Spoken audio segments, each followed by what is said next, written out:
I want to welcome everyone to the Board of Education of Nashua meeting on Monday, February 8th, 2021 at 6 p.m. We are meeting via Zoom this evening pursuant to Executive Order 2020-04, Section 8, and Emergency Order 12, Section 3. Ms. Bishop, could you call the roll, please? I can. Ms. Bishop is here. Ms. Giglio? Here. Ms. Raymond? Here. Ms. Oden?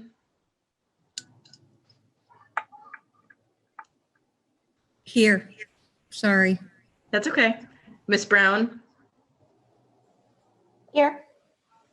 Ms. Johnson? Present. Mr. Garino? Here. Ms. Ziem? She's not here tonight, right? No, Ms. Ziem is out of town. And Ms. Timmons? Here.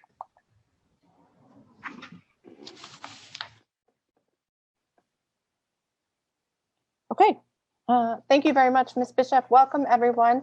This evening, we have a non-public matter for personnel, which is time sensitive and we need to take care of before we begin our regular meeting. So what I'd like to do is have a motion to go into non-public under RSA 91A3 2E. Oh, thank you. And once we return from our non-public, then we will go through the rest of our normal opening procedures, including how to log on for public comments. All right, so the motion was made by Ms. Timmons. I'll second it. Thank you, Ms. Johnson. Ms. Bishop, when you're ready. Yep, on the motion to go into non-public, Ms. Bishop votes yes. Ms. Giglio? Yes. Ms. Raymond? Yes. Ms. Oden? Yes. Ms. Brown? Yes. Ms. Johnson? Yes. Mr. Garino? Yes. Ms. Ziem is not here. Ms. Timmons? Yes. Motion passes. Great. Thank you. Thank you for your patience. It is 6:54 p.m. And we are ready to move on with our evening and actually begin the rest of our meeting. I'm going to read my little sheet. As president of the Nashua Board of Education, I find that due to the state of emergency declared by the governor as a result of the COVID-19 pandemic, and in accordance with the governor's emergency order 12, pursuant to Executive Order 2020-04, this public body is authorized to meet electronically. Please note that there is no physical location to observe and listen contemporaneously to this meeting. However, in accordance with the emergency order, I am confirming that we are providing public access to the meeting by telephone with additional access possibilities by video or other means. To access Zoom, please refer to the agenda on page 2 of the agenda on the district's website for the meeting link. To join by phone, please dial 1-877-853-5257, passcode 962738. To join by computer via the Zoom app, the meeting ID is 831-9483-6985, passcode 45 capital UUN as in Nancy R. We are also broadcasting this meeting over ETV's local access channel, and a link will be provided to the meeting, I think in a few days, on the ETV YouTube channel. Okay, so we did roll call earlier of the participants from the board. I'd also like to welcome Dr. McKinney, Dr. Andrade, Mr. Parker, Mr. Donovan, Ms. O'Gara to the meeting. Our student reps, Mr. Dunn and Ms. Brunel, And our presenter this evening, Ms. Pam Davies from the city and us, I guess, for our grant writer. Okay, so we just had our non-public session. I am looking for a motion. I am looking for a motion to seal the minutes of that non-public session. So moved. Okay, the motion is by Ms. Timmons. Would someone like to second it? I'll second it. All right, thank you, Ms. Johnson. Okay, Ms. Bishop, when you're ready. On the motion to seal the minutes, Ms. Bishop votes yes. Ms. Gilio, Yes. Ms. Raymond, Yes. Ms. Oden, Yes. Ms. Brown, Yes. Ms. Johnson, Yes. Mr. Guarino. Yes. Ms. Ziem is not here tonight. Ms. Timmons.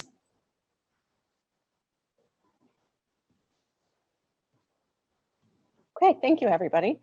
It is important that we note that we did discuss and approve a settlement during our meeting this evening. So the next item on our agenda is the approval of the Promising Futures Grant. And Ms. Davies, the grant writer, has written us a memo, and she's also here this evening. Ms. Davies, did you wish to speak to the grant that you've secured for us? Sure. Hello. For those of you who don't know me, I'm Pamela Davies. I'm the grant writer for both the city and the school district. The grant that we have tonight, you won a similar one in January of last year. It's $50,000 for prevention strategies and mental health initiatives at the schools. I've been working on this with Anthony Parker, the assistant superintendent for secondary, and a large team of very motivated and excited guidance counselors and administrators and staff. You say money for mental health initiatives, and everyone is super excited to work on that because it's just, the evolving needs of all our students and staff. Like, there's so much we can do with this. So as I said in the memo, the funds currently have to be expended by the end of June 2021, although there's a potential for an extension. And these funds are from the Department of Ed's Bureau of Student Wellness, the New Hampshire Department of Health and Human Services, Bureau of Drug and Alcohol Services, and the New Hampshire National Guard. So. Okay. Thank you, Ms. Davies, and thank you to Mr. Parker. Did anyone have any questions or comments on the grant? No? All right, I think the timing is perfect. We were just talking about mental health at our last meeting. So I was really excited to get this memo this week. Okay, would anyone like to make the motion to accept the, oh wait, I moved my paper, the Promising Futures Grant Award in the amount of $50,000? I will. So moved. Oh my goodness, everybody. I heard, sorry, I heard Ms. Brown first. I'll second it then. Okay.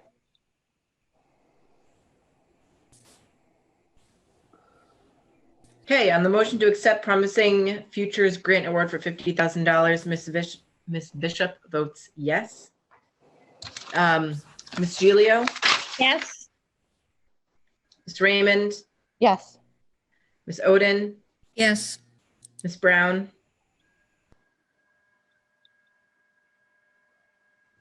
Yes. Ms. Johnson, Yes. Mr. Guarino. Yes. Ms. Ziem is not here. Ms. Timmons. Yes. Thank you. Motion passes. All right, great. Thank you so much. And thank you, Ms. Davies, for taking time out of your evening to be with us and to be so patient while we dealt with the other matter. Thank you. Have a good night. Thank you. Okay. So I want to apologize. Having that non-public at the beginning was something I didn't expect, and it's gotten me off my plans for the evening. I had wanted to start our meeting this evening with a moment of silence in memory of Mr. Bill Mosher. Mr. Mosher was a member of this board for 8 years. He spent his last couple years dialing in from home well before the pandemic. and following along somehow, just recognizing each of our voices without being able to see the PowerPoint. He always had really insightful things to add to the conversation, along with really long stories about his time on the railroad and his time at a bank. He did write memoirs for anyone who's interested. They're very, very interesting. He had a really varied career, and gosh, he was so smart. So I was really saddened to hear of his passing. And my condolences go out to his wife and his children and his grandchildren. So if everybody is willing, I'd like to take a minute in honor of Mr. Mosier.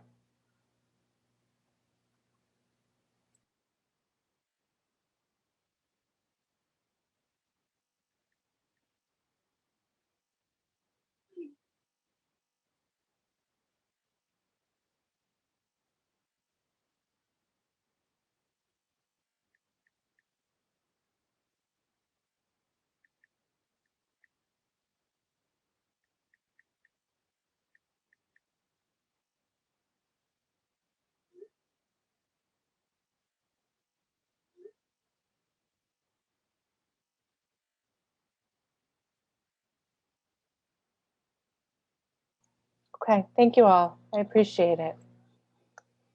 All right, moving on. The next item is the consent agenda. Did anyone have anything they needed to remove from the consent agenda this evening?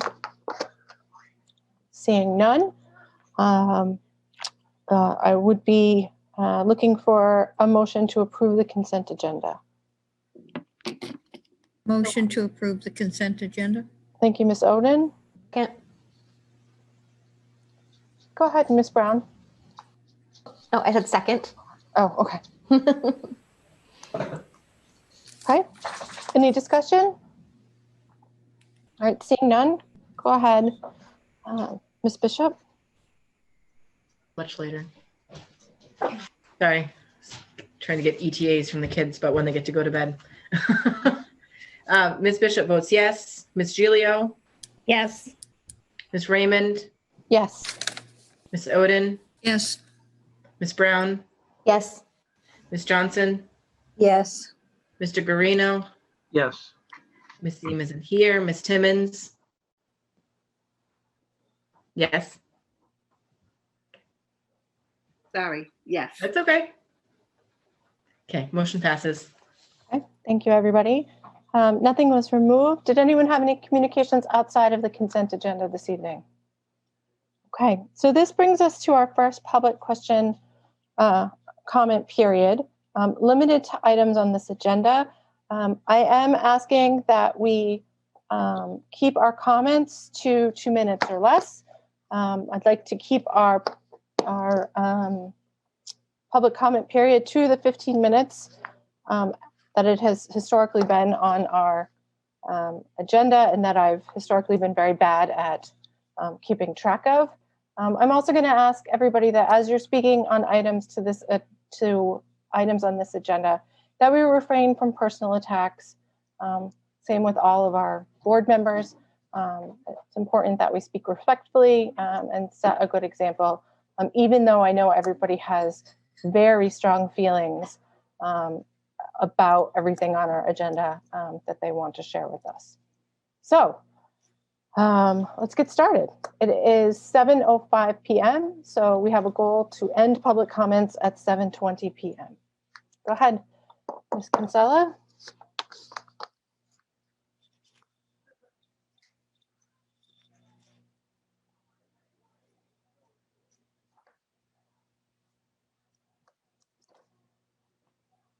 Oh.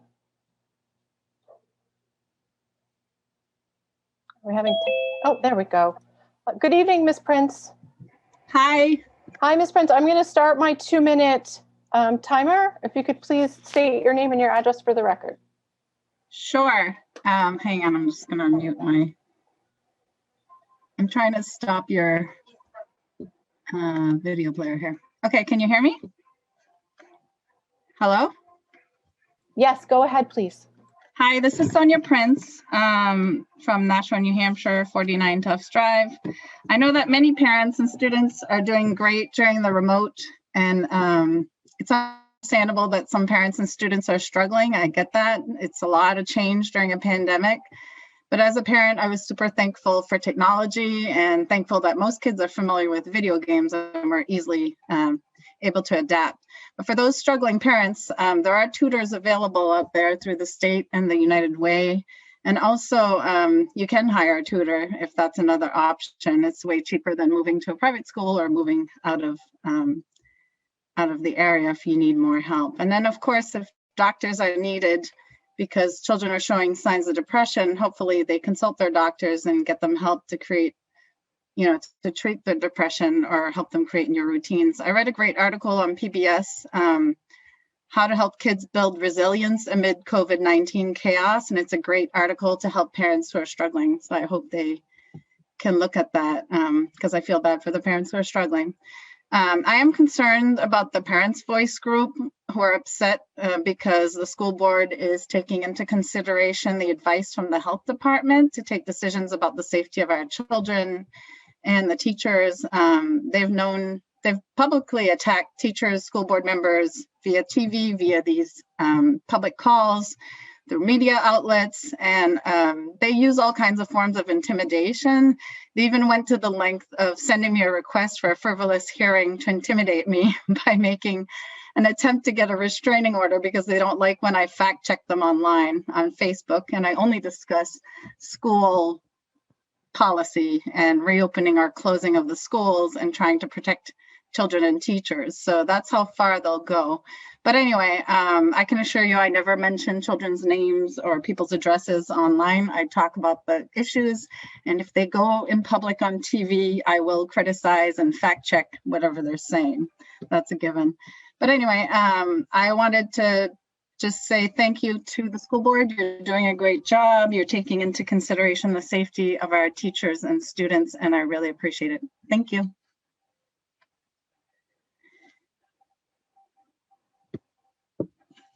Thank you. Oh, apologize, I'm having difficulty with muting myself instead of unmuting. Okay, Ms. Gardner, you are on with us. If you could please identify yourself, say your address, and are you there, Ms. Gardner? You seem to be on mute still. Oh, there you go.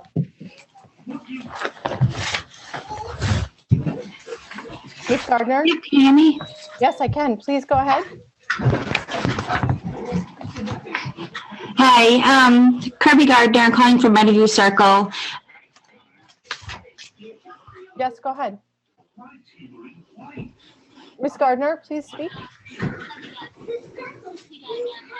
I'm getting a lot of background, but not Ms. Gardner. I have 2 kids currently in the district at Bicentennial, possibly 3 in the fall, maybe none at all. I'm calling in regards to Dr. McKinney's plan. Ms. Gardner, this is a comment period. We're listening.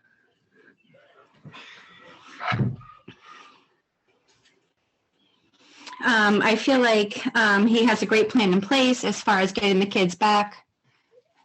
I understand there's a delay on my end. I'm sorry. So I understand that I see that there is no 2-week quarantine period after February vacation, which I feel is great. I feel as though all kids should be back by March 1st, K through 5. I'm glad to see there was a plan in place. I'm glad to see the metrics are going our way. I just wanted to call in and support of the plan he has in place. It's great to see that, there's clear communication going on. Also, on the previous caller, there's no need to use a forum as this, to talk about what's going on social media. This is a Board of Education meeting, and it's not necessary. So I'm just calling in support of Dr. McKinney's plan. It's great, like I said, to hear that there's, we're using the metrics and we're following the plan that's in place. So thank you. All right, thank you, Ms. Gardner. And to people out there, please note that there is a delay between our Zoom and what shows up on your television or on the internet. So it's important that you either mute or turn off your television while you're waiting to come in.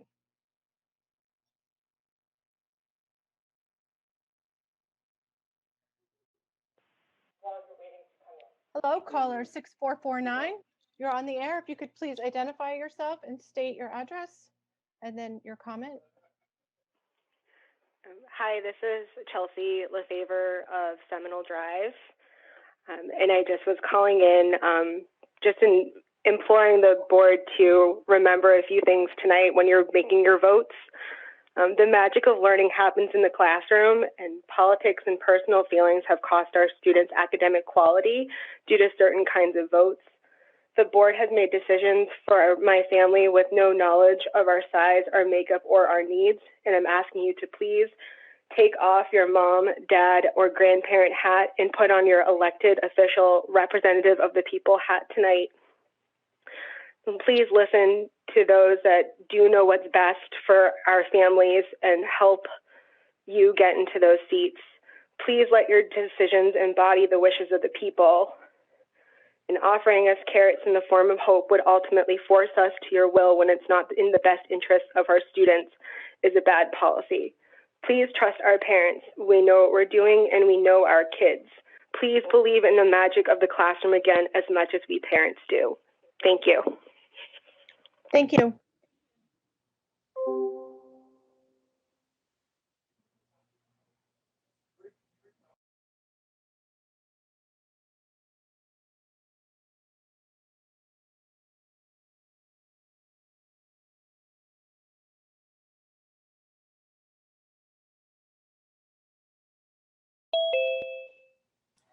Good evening, Mr. Joseph. If you could please state your name and address for the record and then begin your comment. Oh, it says he's connecting to audio. I think I said too soon. I'm finding a huge delay tonight. Sorry, Miss Raymond. Letting people in, it's lagging. So.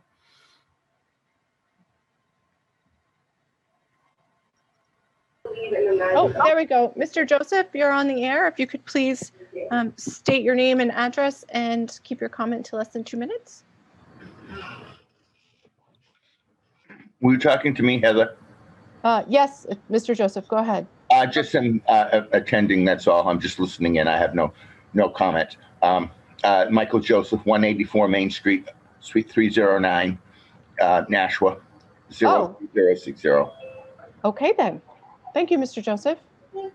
So, typically, we reserve the Zoom itself for participants, and then I believe there's a Facebook watch, and it's also being broadcast on closed circuit television.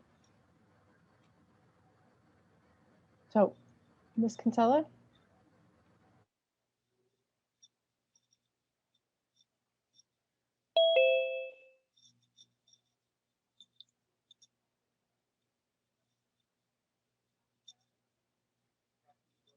I apologize if anyone can hear the television on the other side of my house.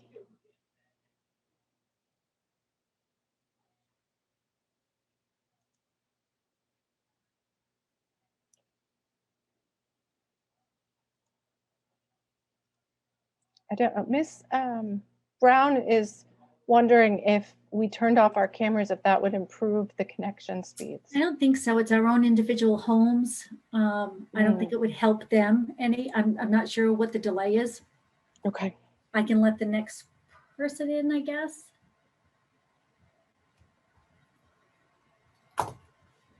Okay.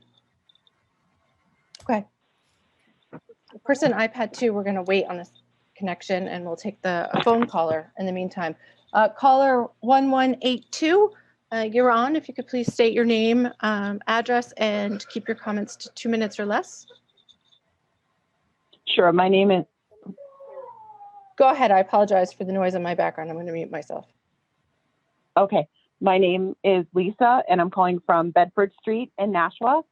And I have 2 children at the high school. Okay, go ahead.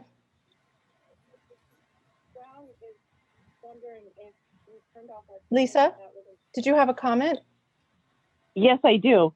Oh, but I'm watching the meeting and they're not listening.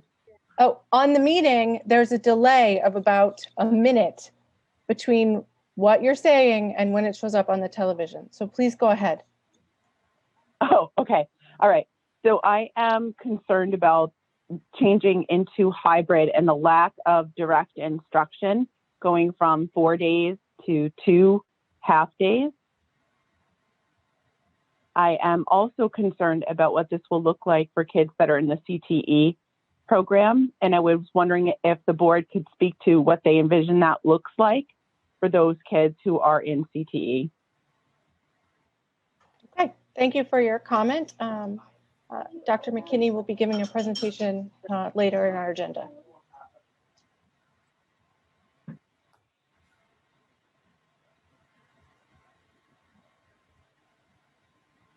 Did you have a comment? Go ahead. Yes, I do. I'm watching the meeting and they're not listening. Okay, good evening, Mr. Marcoux. Are you with us?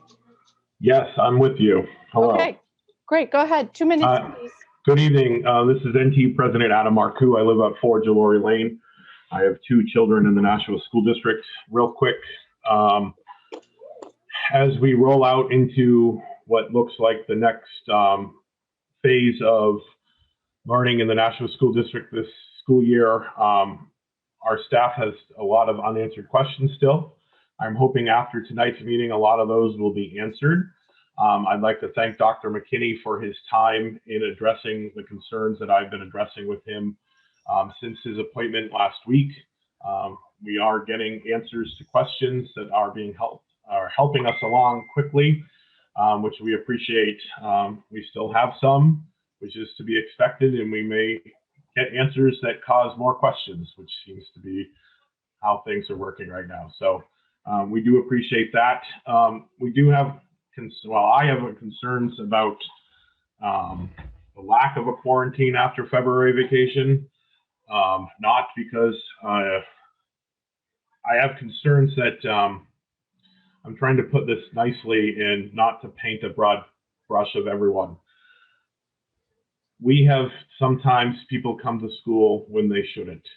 I have concerns that people may come to school on March 1st that shouldn't. And I don't know how we address that as a district with the faculty, staff, and students and parents of our district to ensure that, one, they know what the rules are if they were to travel outside of New England for quarantine, etc. And I just think it needs to be made clear to them what the expectations are if they leave the New England area during vacation and come back, and what the quarantine period looks like as written by the state of New Hampshire at this time. I think we expect people to follow our expectations, but I think we need to make sure whatever those expectations are, they are clear for everyone involved, so we can continue safely. And my final question to the board is, now that it appears that we will be moving most of the district back into hybrid, will the board be moving back to Nashua High School North? Thank you. All right, thank you, Mr. Marcoux. Okay.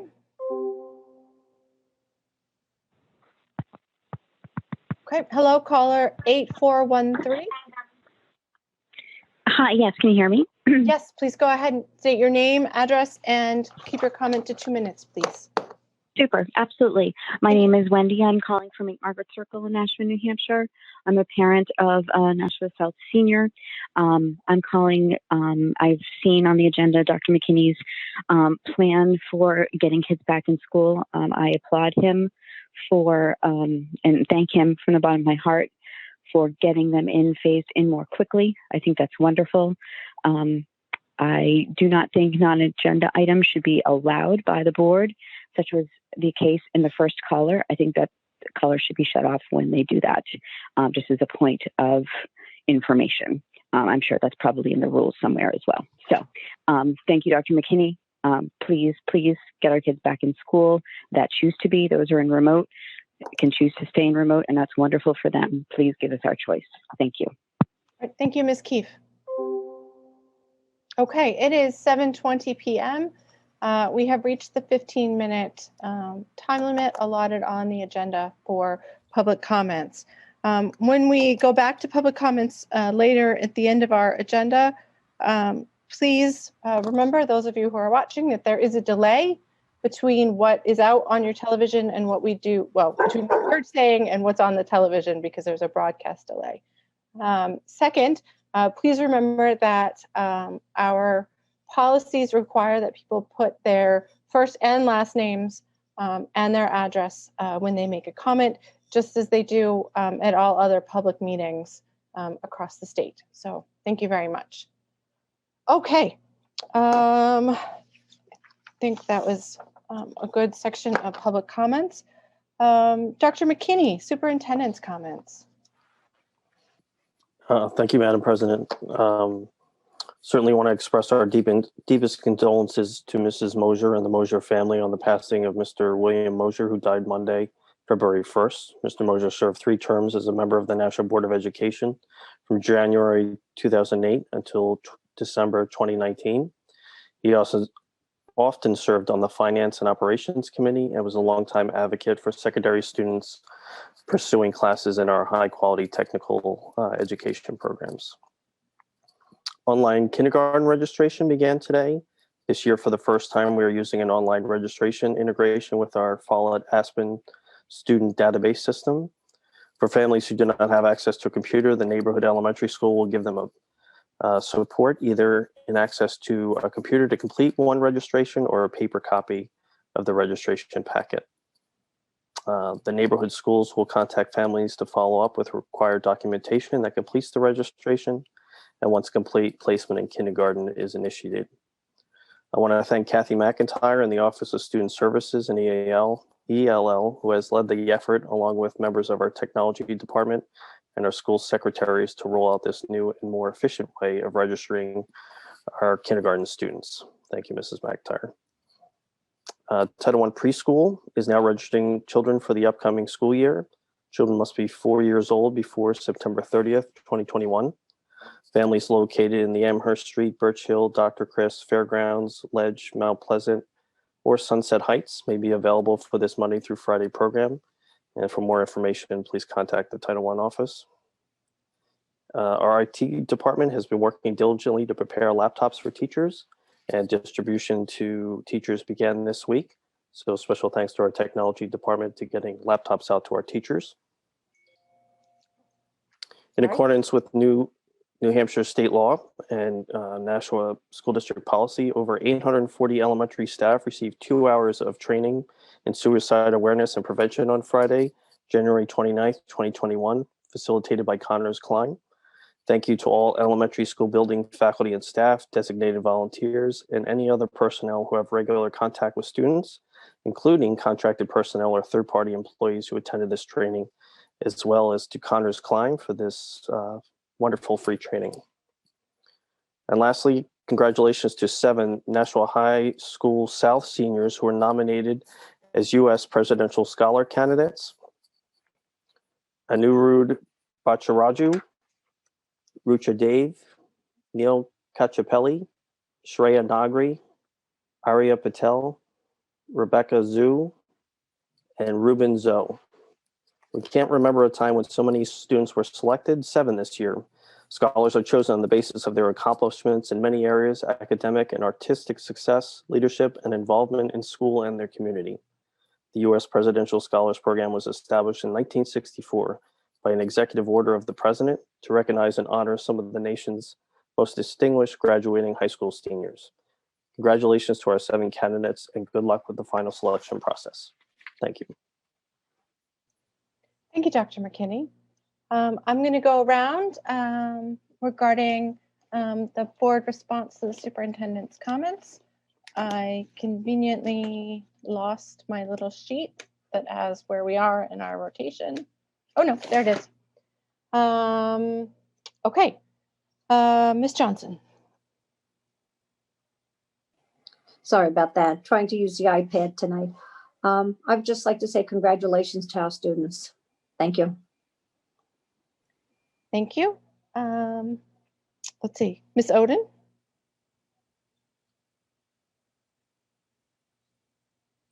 I too would like to congratulate our students, all 7 of them.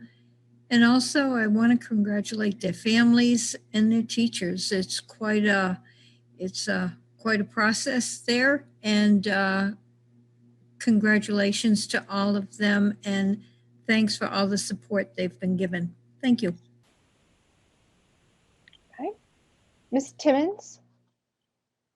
I'd like to echo the same sentiments and to congratulations to those 7 students. That's great.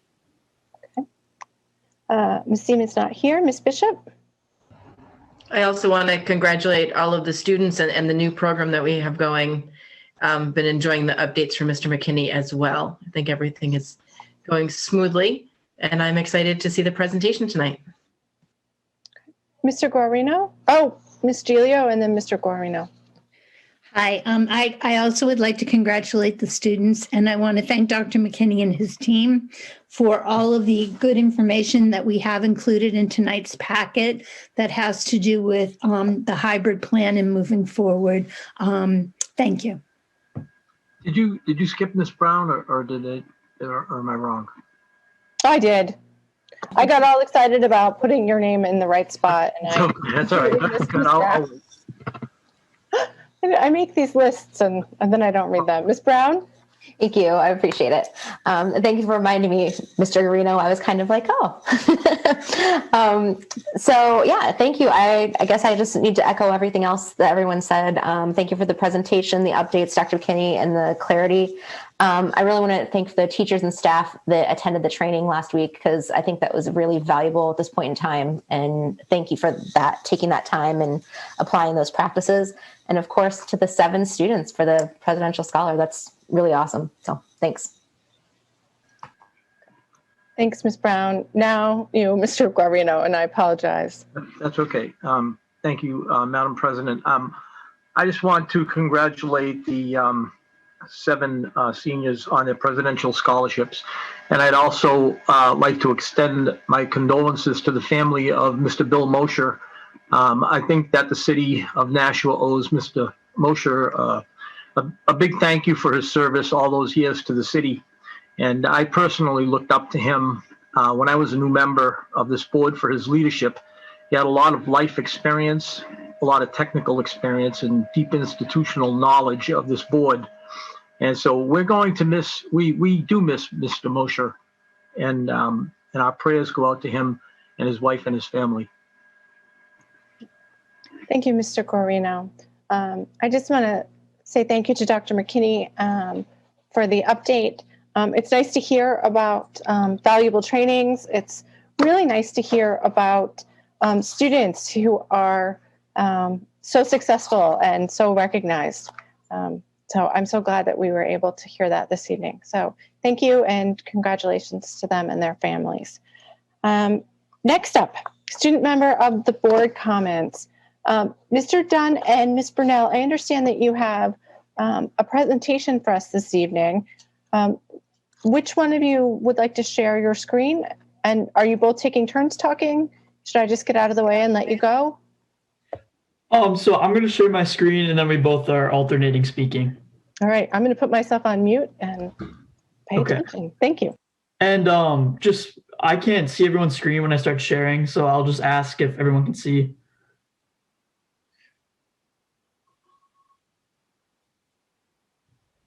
Can everyone see this? Yes. Yes, we can. Oh, and you put it on full screen. ETV will be so pleased. Thank you. Okay, so I'll let Liz start off. Okay, so this previous weekend, Spencer and I sent out a Google form to all the students at Nashua High School South and Nashua High School North just to get a consensus on what their thoughts on hybrid learning were. So we've compiled all the data from the forms and we're presenting it to you now. So it was primarily off of 3 things. So we had 543 responses, which I think was pretty good in the span of 3 to 4 days we had done it. It consisted of 6 questions. So the first one was rate your online learning experience on a scale of 1 to 10. And then we asked why, so why you would rate it high or low. And then we had a question on if you're going back, hybrid or remote. And then we had a question on how you would rate the safety of going back on a scale of 1 to 10, and then why you would say that. And then we had a final question of, do you have any concerns about going back or online process? So those 6 questions compiled a lot of data, and this was the data from the first question. So this was a question of asking students to rate their online learning experience 1 to 10. So I compiled this data into this chart right here on the left, which shows how many students voted for each number. So as you can see, like 20, almost 30 students voted 10, rating their online school experience. And then on the right, I compiled these three. How do I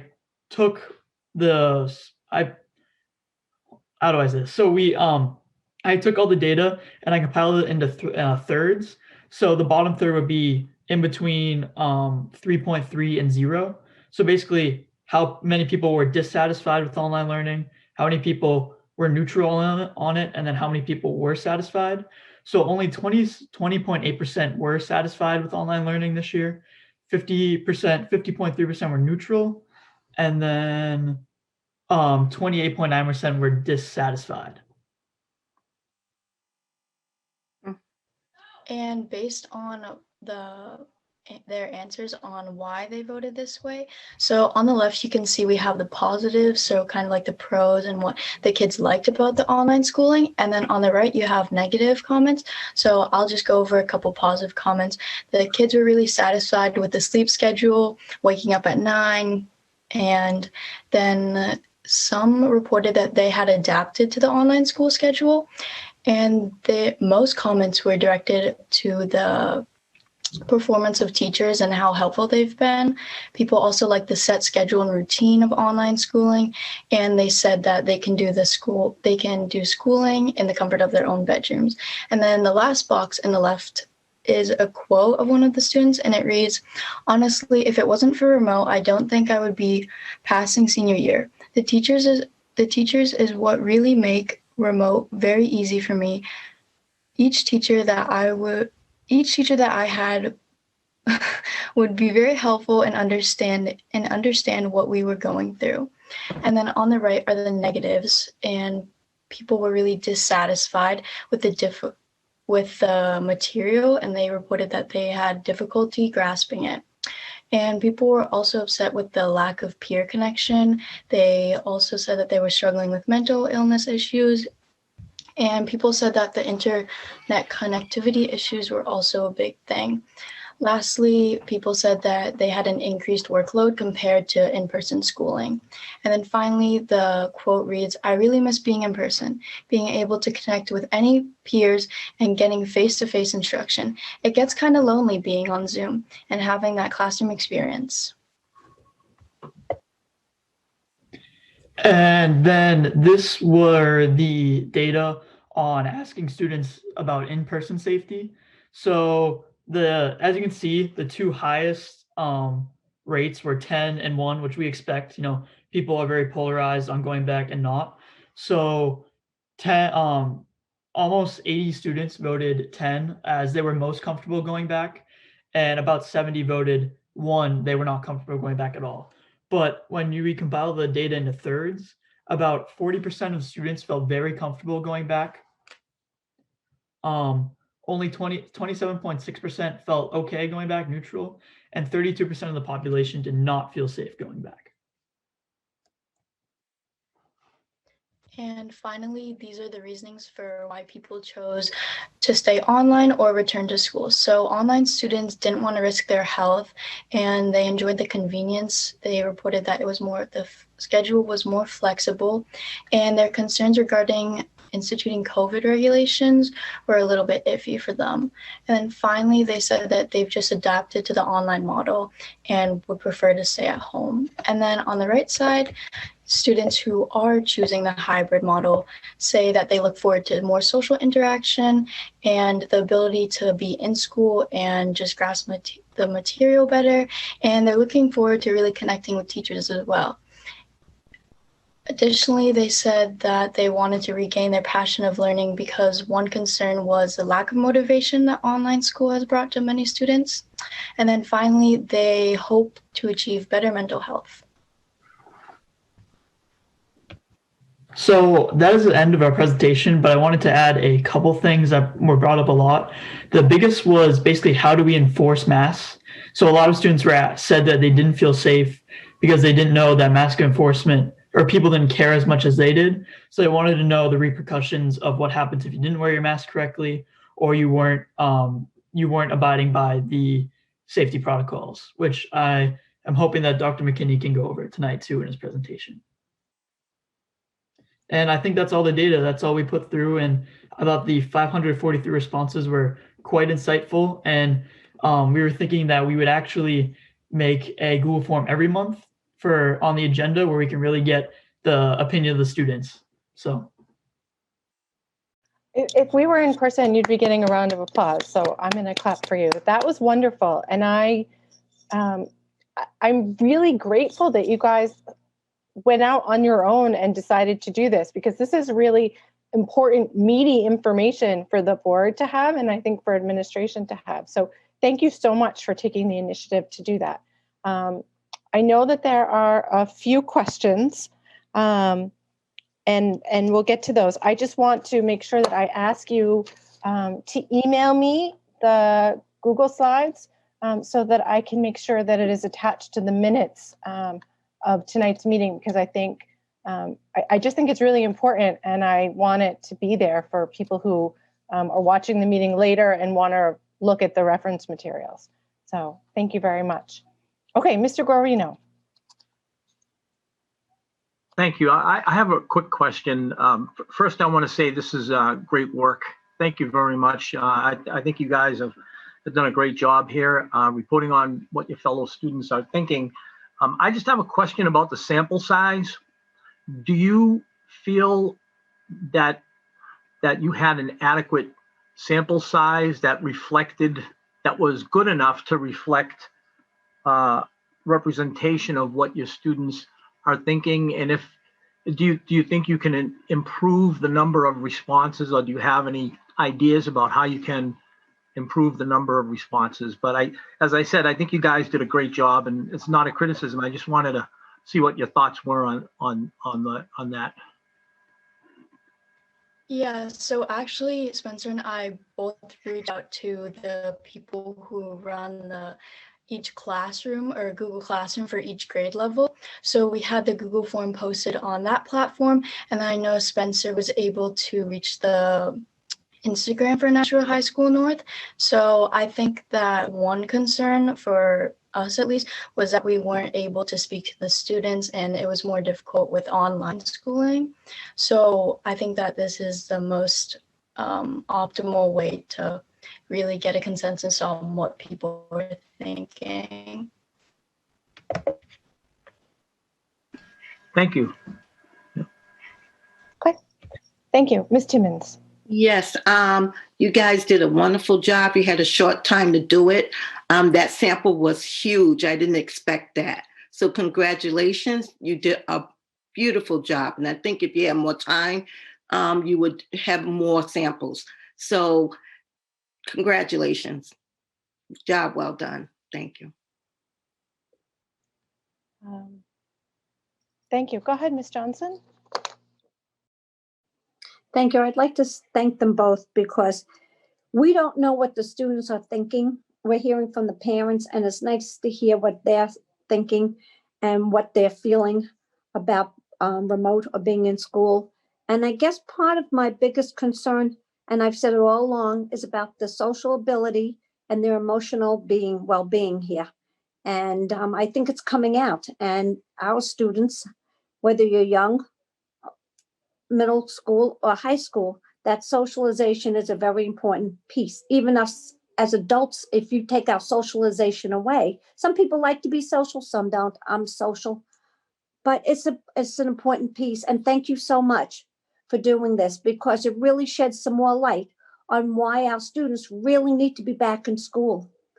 And some students, like you said, are doing very well on remote. They have their own concerns, but the majority of them really need to be with those teachers, that one-to-one interaction, to ask for help and to be with their friends. So thank you again for taking the time. This was a lot of work, and I commend both of you. Thank you.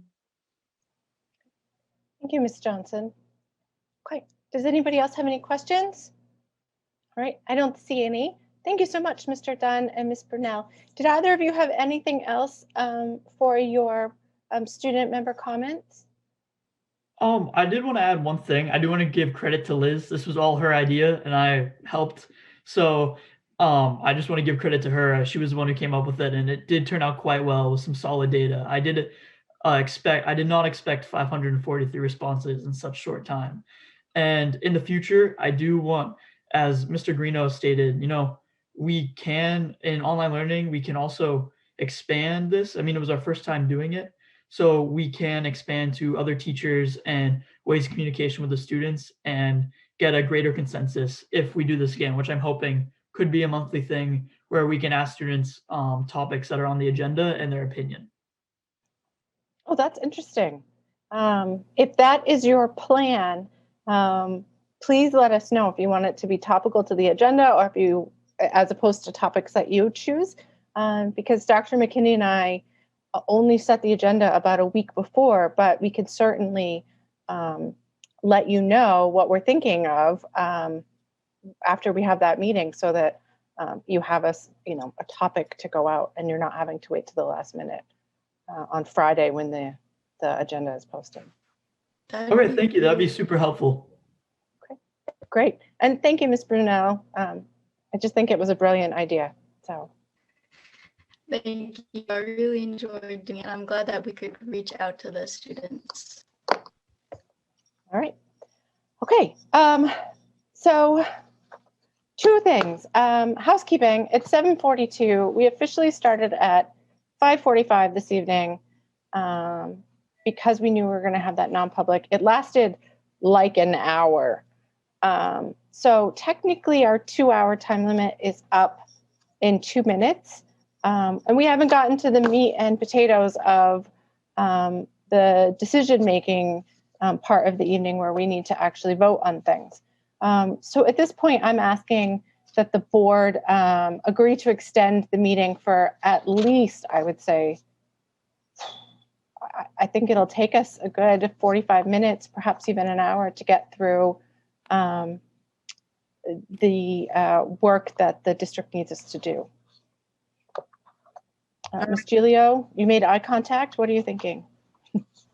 I'm thinking that we should extend the meeting for at least 45 minutes so that we can do all those important things. Okay. I second that. It's a motion now. Right? Motion now, right? Are you comfortable with that? Right, Ms. Giglio, okay, Ms. Giglio agrees to make that motion. Okay, seconded. I got it, Heather. I'm writing it down. Thank you. Do we have any questions or comments? Yes, Ms. Johnson. Thank you. I'd like to amend her motion and just make it an hour because I know in 45 minutes we'll never get through this and we're going to have to make a motion again to extend it. So if we finish it up in 45 minutes, that would be great because then we'd have, time for parents' comments again. But I think at least an hour. I mean, this is really a lot that we're going to have to digest here. And I know I have a lot of questions. I have comments here about the hybrid. So I'm going to make the motion to extend it for an hour. Okay. Ms. Giglio, are you willing to take a friendly amendment or shall we make it an amendment? It can be as friendly as you want it to be. Okay. So if you're comfortable with that, you'll reissue the motion for an hour? Yes. Do you need me to do that verbally or can we just say so moved? Yes. Okay.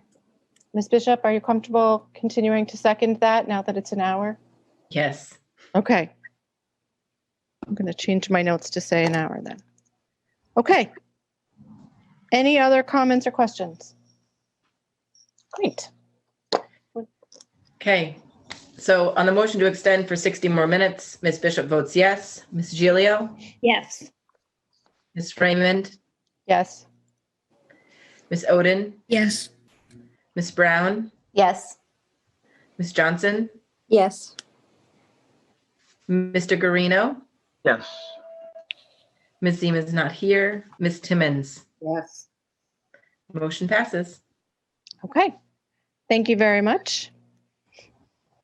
So moving on, Committee on Budget. Mr. Guarino or Mr. Donovan, do you have a first meeting date for us? I'm going to defer to Mr. Donovan because I haven't really seen the schedule. Yes, we plan on rolling out the budget to the board a week from Wednesday, which I believe is February 17th. Okay. 2/17. Great. All right, I will see you guys then. I'm nervous. All right, Committee on Policy. I didn't have anything down. Mr. Bishop, do you have anything for us? We don't have anything to update. Mr. Parker, do you know what our next meeting is? Did we set that yet? Oh, Mr. Parker, you're on mute.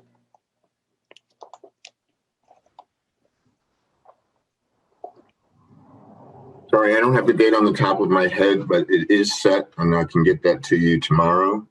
Okay, it'll be on our website if anyone goes to the BOE page of our website. There's a list of all the upcoming meetings. Yeah. Right, but we will have some policies upcoming for our next go round. Okay. Yeah, we did that great one with Ms. Bagley last time, so we're on a good roll. Okay, thank you. Curriculum and evaluation. Ms. Brown, I don't have anything for you either. Yes.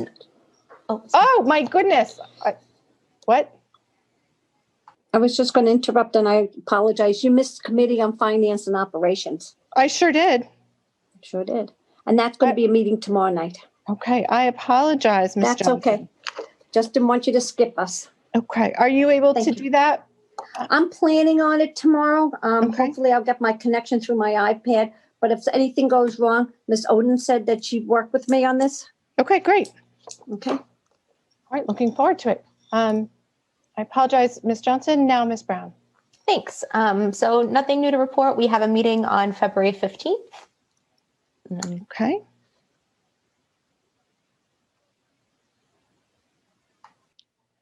Okay, the next item on the agenda is the ad hoc committee for the superintendent search. Ms. Brown again. All right, excellent. Yeah, we had a good meeting last week where we discussed the superintendent of schools, the search document. I'm sorry, I should just read it off this form. The job description is what we edited in that meeting. And so it's included in your packets if everyone got a chance to read it. There were a few just formatting things that were amended between the time that we finalized it in the meeting, but the committee was aware. So I'd like to move that we approve the superintendent's job description as revised by the ad hoc committee. I second that. Okay. Thank you, Ms. Timmons. Any discussion? I have something. Please go ahead, Ms. Oden. Okay. It's very thorough. I'm not used to seeing statements that aren't sentences with a period. I would have preferred bullets, but it is the way it is. But I would like to add one bullet or statement to it, something to the effect of that the superintendent shall ensure there are yearly assessments in place to show the yearly academic growth of students in the district. That's why we're here, and I think that has to be clear. Academics are important, and we are looking for growth. And I don't know if we use iReady or there's a homegrown assessment we want to use at different grade levels, but I think we need something so we can show growth. We probably are going to have students that are going to need some extra help with what has happened with the pandemic, and I just think that's a reasonable request to have in there. Thank you. Thank you, Ms. Oden.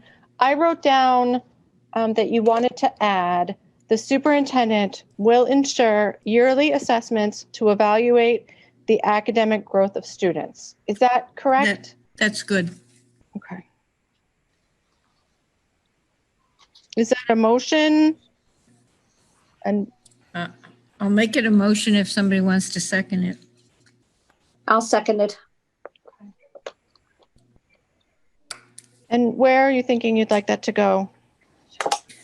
I think there was a little bit of it mentioned under engaging. It says oversee the development of high standards of performance and educational achievement, use development of personal public responsibility and operating efficiency throughout the district. Okay. So under engaging, 1, 2, 3, 4. It would be after the fourth line. So it would become the fifth line under engaging. Did anyone else have a comment regarding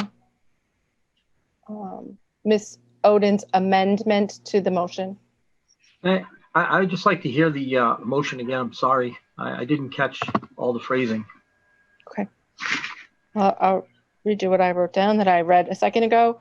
So Ms. Oden's motion is really an amendment to Ms. Brown's motion.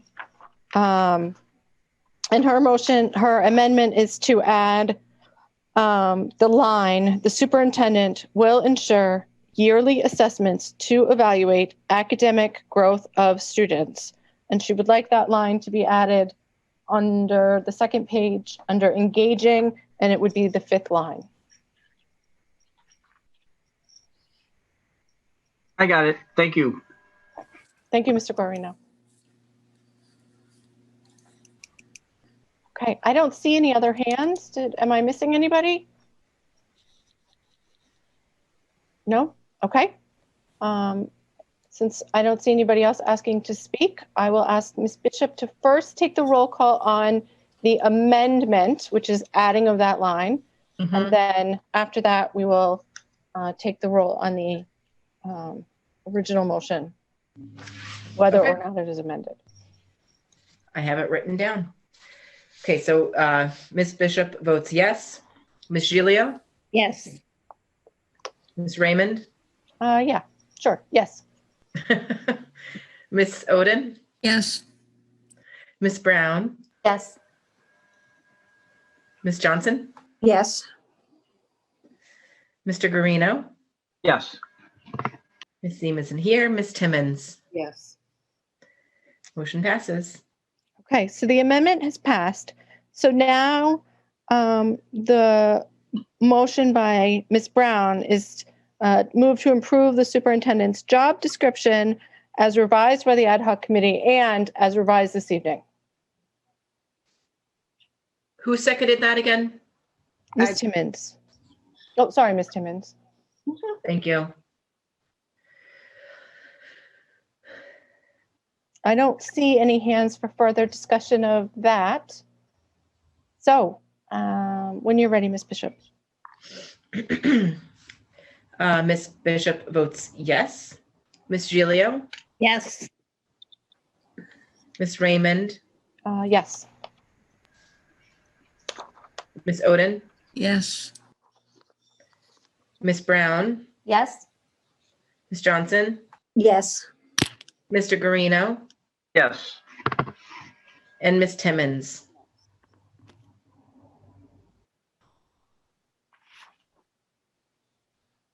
Oh, Ms. Timmons. Sorry, I may have cut out. Is that a yes, Ms. Timmons?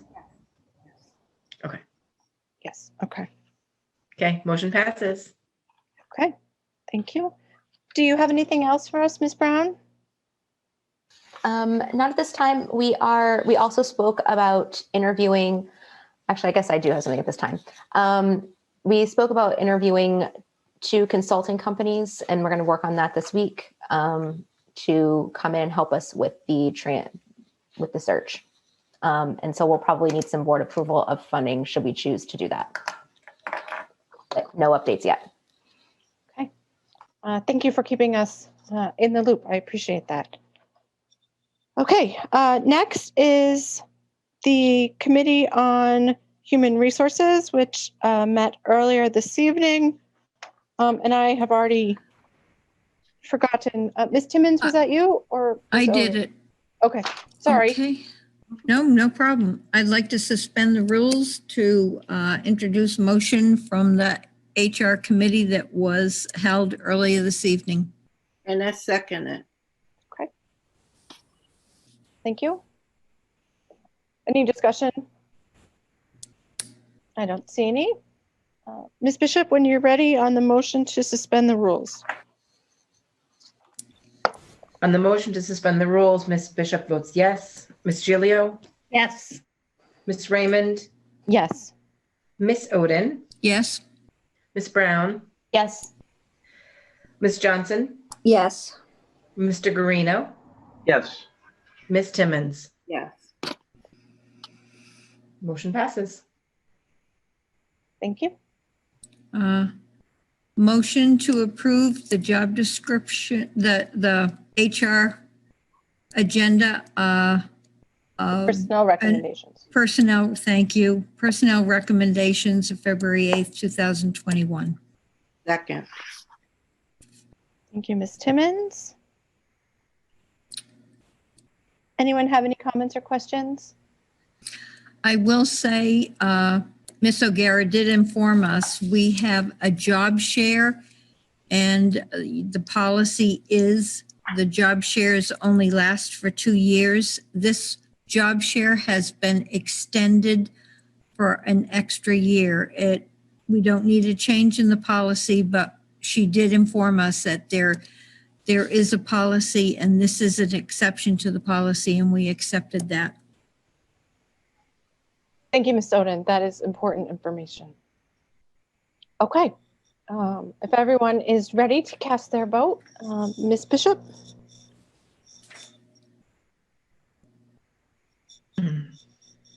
Okay, on the motion to approve personnel recommendations from HR this evening, Ms. Bishop votes yes. Ms. Gilio? Yes. Ms. Raymond? Yes. Ms. Oden? Yes. Ms. Brown? Yes. Ms. Johnson? Yes. Mr. Guarino? Yes. And Ms. Timmons? Yes. Motion passes. Okay. Thank you, everybody. Anything else from HR this evening? No, and I'm not sure when the next meeting is. I'm sorry. That's okay. We'll ask Ms. Dean when she gets back. Okay. Okay. So next we have the liaison reports. The JSSBC met on Thursday night and voted to get started on the major work of, the major work of the Penachuk project. And we also got some updates on the Fairgrounds project. Ms. Brown, Ms. Gilio, Ms. Johnson, did you have any other updates from the JSSBC on Thursday that I'm missing?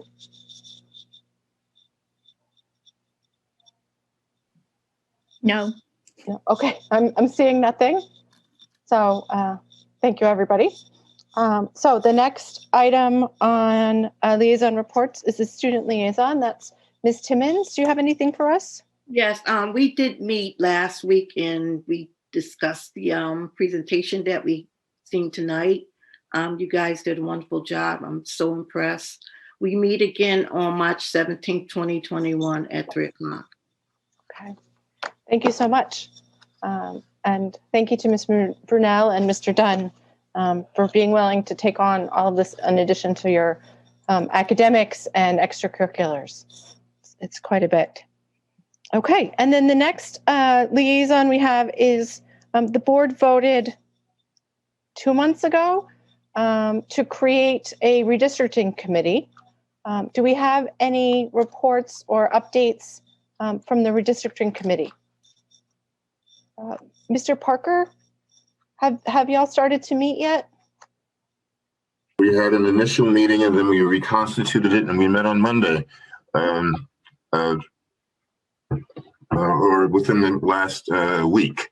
So we have parent representation, community representation, and 2 teachers from each building, and all of the middle school principals.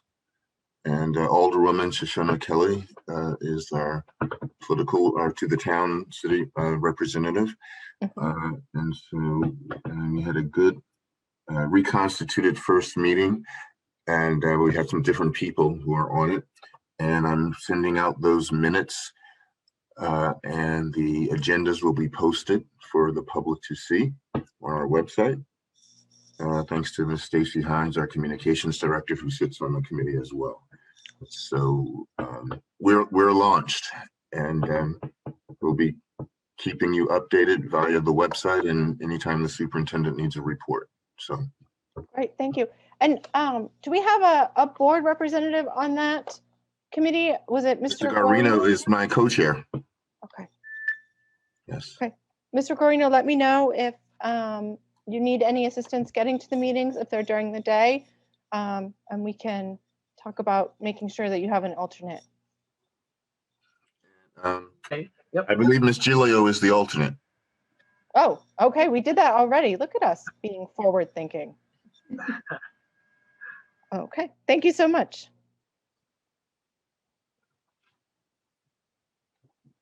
Okay. Okay. So the next item on the agenda is unfinished business, unless I missed any liaison reports. Okay, great. So unfinished business is the hybrid 14-day moderate ticker update. That's what we're calling our counting down with the public health metrics.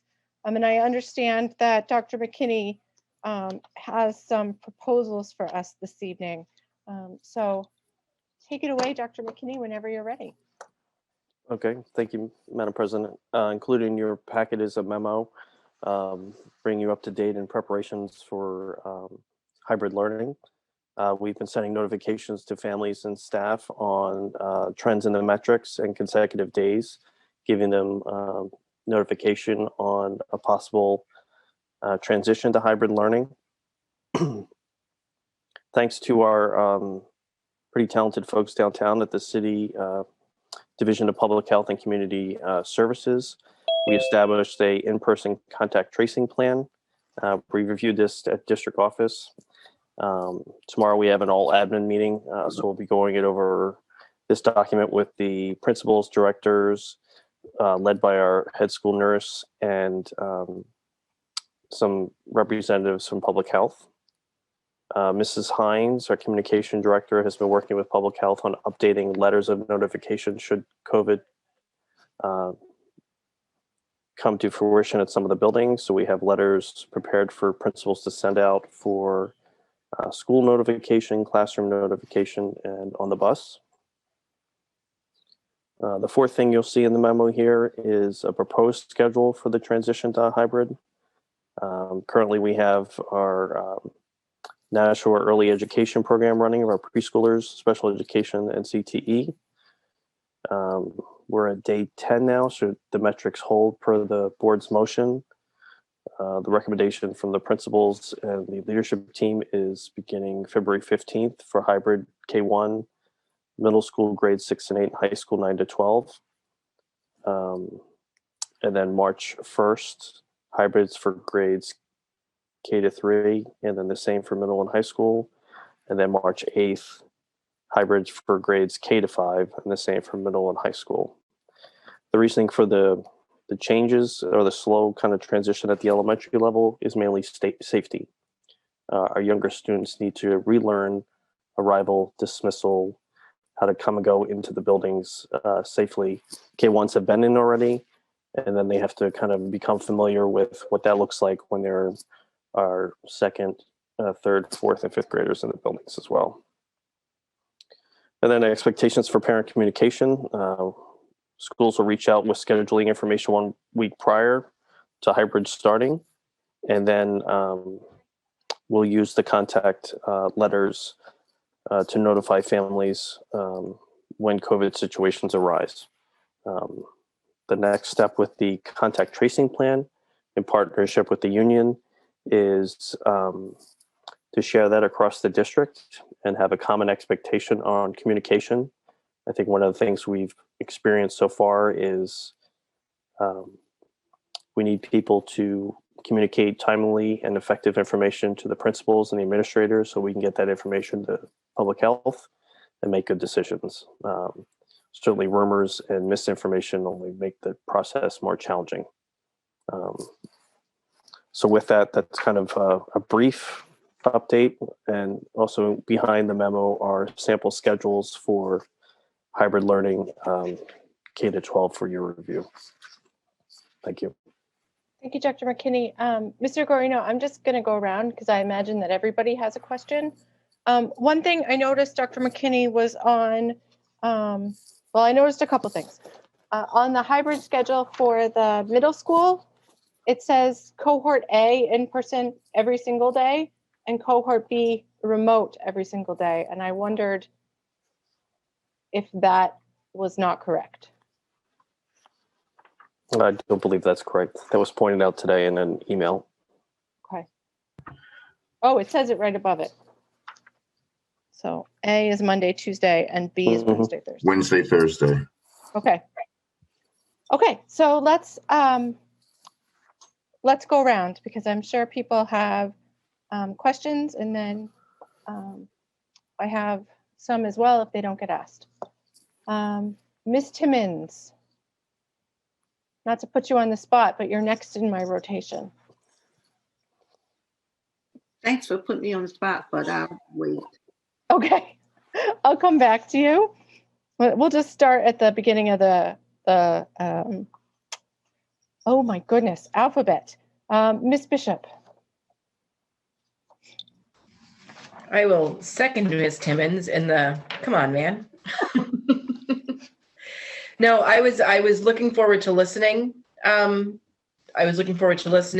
I appreciate the information that's in the packet.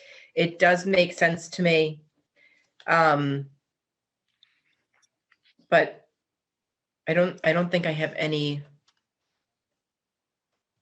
misunderstanding of what's in front of me right now. So I have no questions. Okay. Also, I just noticed that Mr. Smith, our Director of Operations, has joined us. Mr. Smith, did you have information about Fairgrounds Middle School that will impact our discussion and our questions before we get too far into the weeds? Dr. McKinney? The last note I got from Mr. Smith and Mrs. Coffey was that the schedule would work at Fairgrounds Middle. Okay. Okay, because I got an email today that maybe not so much from Alderman Dowd. So I don't know about that, but I saw Miss. Sorry.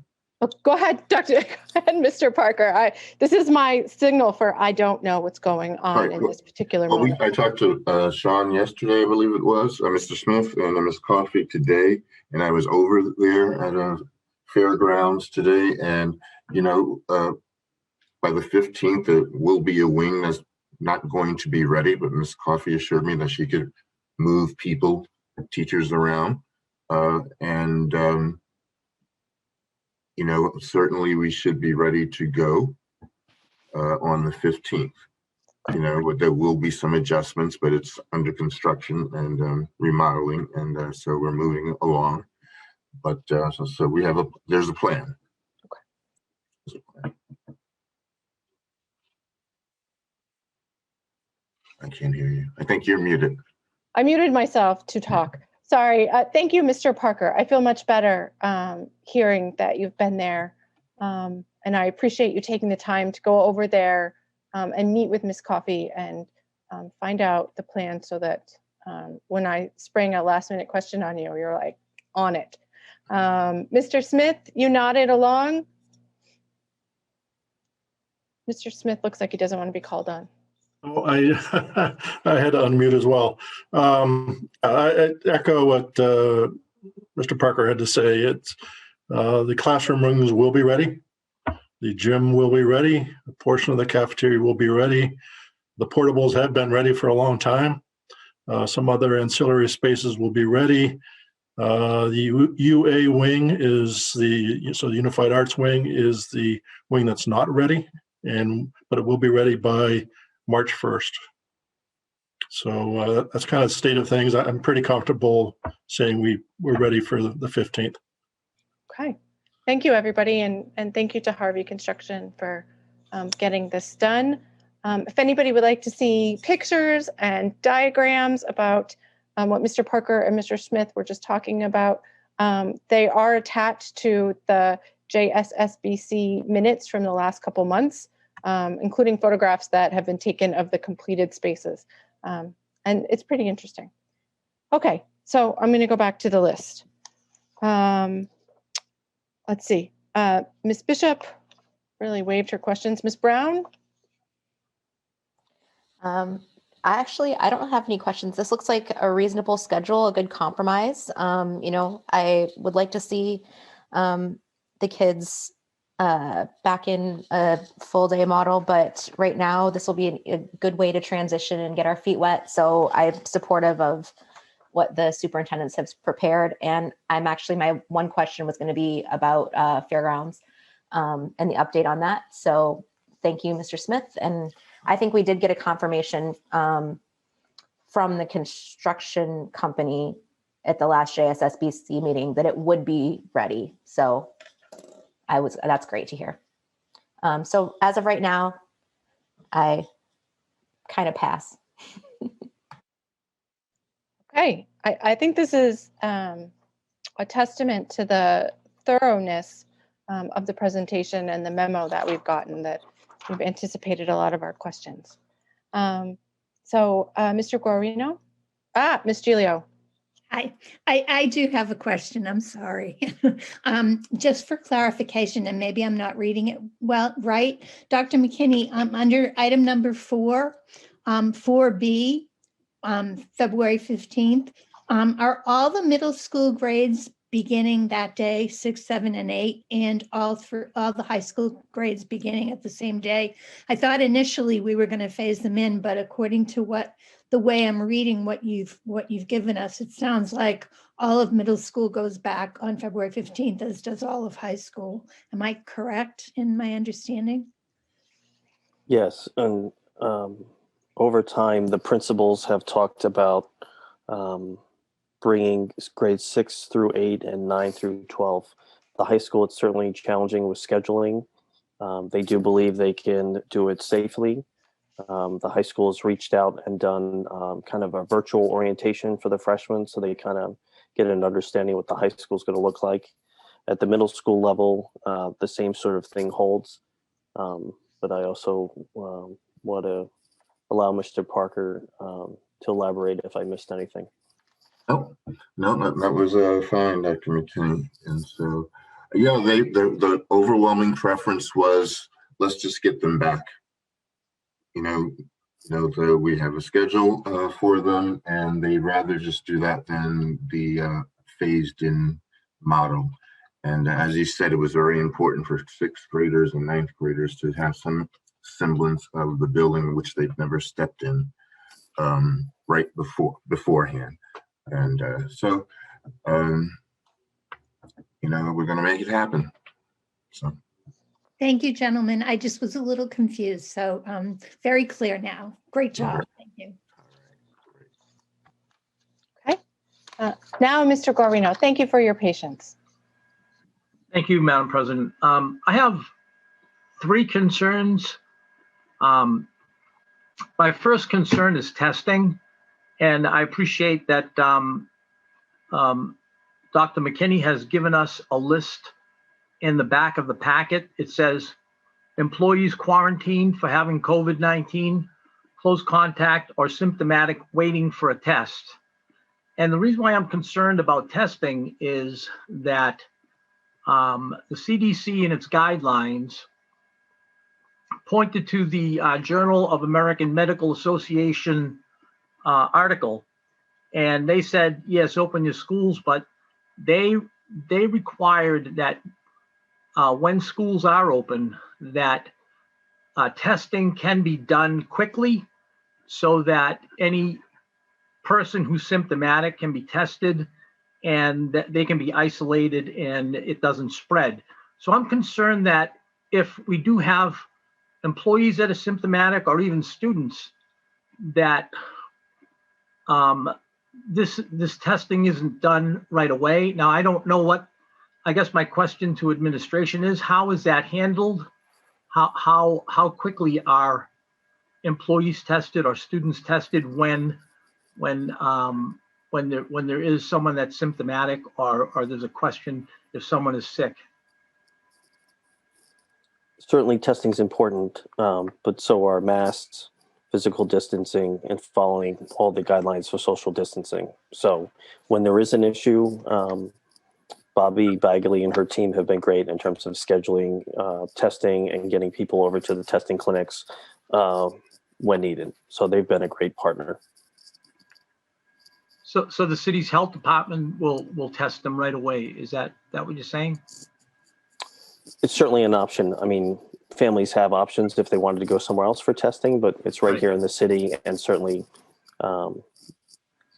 we're in constant contact with them. So if we're able to arrange appointments and send people over there quickly, we can. After this week, beginning the first Monday and every Monday thereafter, we have a kind of COVID meeting with the city, our leadership team, along with their Flavia, their COVID nurse, in processing things that happened over the weekend, test results, anything that might affect staffing. So we're on top of it along with HR so we can get that information to the people that matter most. Does the city's health department have testing readily available, or are they waiting there to test? Is that why? The reason why I'm asking them is because it says waiting for a test. So is that what happens? Do you know? Ms. O'Gara wants to speak to the HR piece. Go ahead, Ms. O'Gara. Yeah, so when sometimes people are symptomatic and when they're waiting for a test, they have to quarantine until they get the test results, and then we take it from there. That's why the chart says it's a chart of number of staff at each instructional level and who have been quarantined. And there's 3 reasons for being quarantined. You have it, you are in close contact, or you think that you might have it. So when you think you might have it, you stay out. When you start having your symptoms, people are supposed to stay home and report it.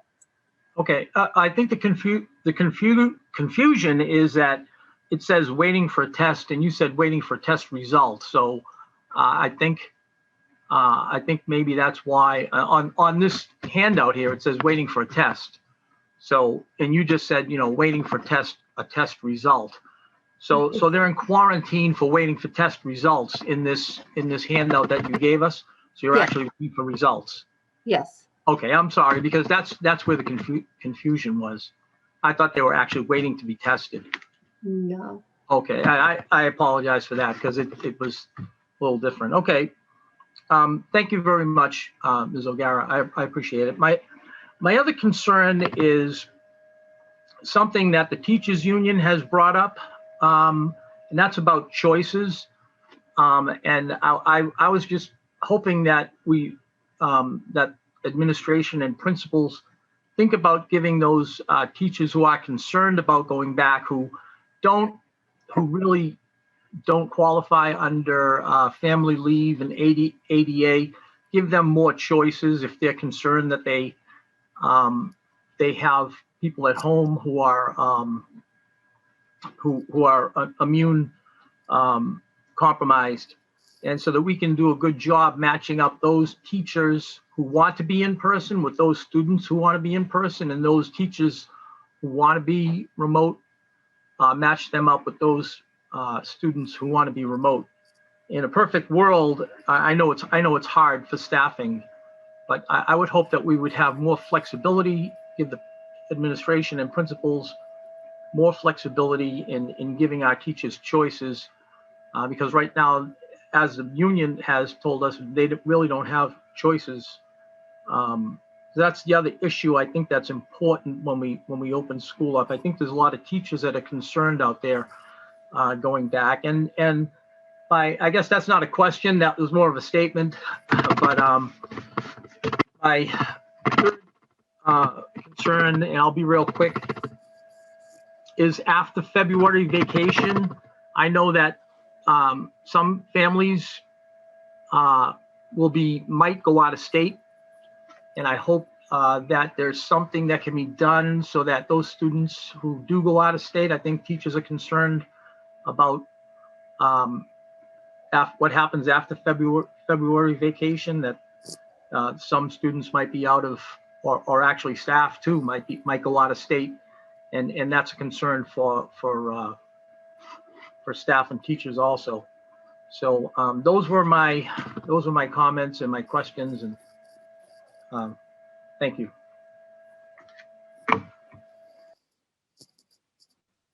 Go ahead, Mr. McKinney. I was going to say, Mrs. Raymond's not there. I'm taking over for her for a quick second. Thank you, Ms. Bishop. Two things. To your first point, Mr. Guarino, I think we've been very flexible with teachers, and I do think we've been accommodating across the board. And we've offered options in terms of working remotely, applying for the different leaves, and I think we all can relate to being in jobs that don't make us happy, and you don't get good performance. So we're trying to find a happy medium, at the same time trying to meet the needs of kids and staff our buildings so kids can have access to the hybrid model. Secondly, to your point around vacation, I did reach out to the state, and there is no guidance from the State Department of Public Health around quarantining around the April and February vacation weeks.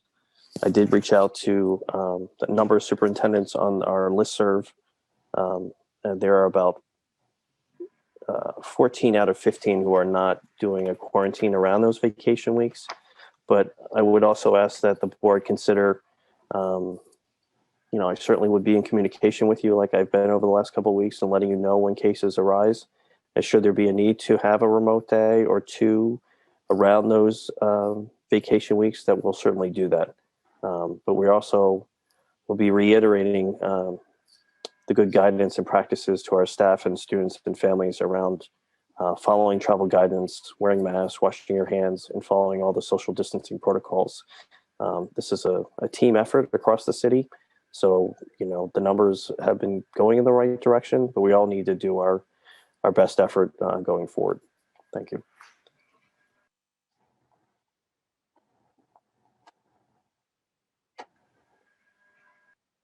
You're on mute, sorry. I wanted to say thank you, Dr. McKinney. I appreciate that.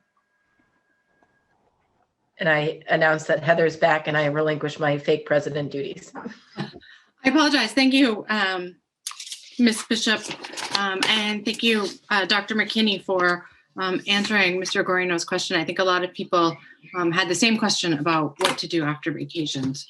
And so I'm going to cross that off my list. Ms. Johnson? Thank you. I apologize. I'm going in and out of video, but my iPad is running down on the battery. So eventually I'm going to have to plug in or I'm going to lose everything. So I do apologize tonight because I'm not home. Okay, my question is to Dr. McKinney. In-person contact tracing plan, is that for just teachers, students? Who's that for? Staff and students, Mrs. Johnson. Staff and students. Okay. I have a problem with that with the students. I have a big problem. We've got a FERPA law. We have a privacy. So we're going to start contact tracing students. And again, this is all memos. And this says, CDC says classrooms are safe. Will New Hampshire Teachers Union follow the science? And it says here, Biden administration calls for schools to reopen for in-person learning. The will of the students is there. The will of the parents is there. And the science is there. It's time to get kids back in the classroom. So I've been doing a lot of reading again. It also says here, New Hampshire's largest teachers union, well, we can go into that. The NEA, New Hampshire, has declined to respond to repeated requests for the data showing classroom instruction presents risks to young, healthy educators. And they are still holding out for the spending in the vaccinations before they will support returning to classrooms. Ms. Johnson, I don't think that's our teachers union though. Well, I'm just reading this basically because I'm beginning to feel that there is some issues. It could be. They also said, minor cuts and scrapes in the classroom. Well, that usually is blood. Doesn't have anything to do with COVID. Let's see. How many? I guess my question is also, how many school districts, SAUs, are doing contact tracing and testing the students? These are young students. And what are we going to do? Are we going to swab their nose? We're going to swab the back of their throats? What are we going to do to these students? So I think there's some confusion between contact tracing and testing. Dr. McKinney? Yes, just to clarify, contact tracing is a means in which, I don't have the form in front of me here, of making sure we're finding the folks that may be directly affected by a positive case. So in the case of a student, we identify close contacts, exposed contacts, and the principal notifies the health department. We do a similar thing with staff. I think it's our due diligence to go and find out where these folks are and limit the spread and keep our people safe. Nobody is testing or swabbing. The nurses are well trained in all of this. And I didn't come prepared to speak to the number of SAUs across the state that are doing this, but I know our colleagues over at BG reached out to share how they've been doing this for a period of time. So I do think it is a practice in many places. Dr. McKinney, can you speak a little bit more about how that works? So we have, theoretically, a student who comes in who's symptomatic and the nurse asks them to go home and get tested. Does the nurse ask the parent to work with public health on who he might have been in contact with outside of the school while he or she, the nurse, works on the inside of the school? Like, how does that, what's the breakdown of responsibility between public health and our staff? So first, I think it's important that all families and staff do a screening at home, and that any kids that display any sort of symptoms stay home. It can be ever so mild. Same with adults. So just stay home if you're not feeling well.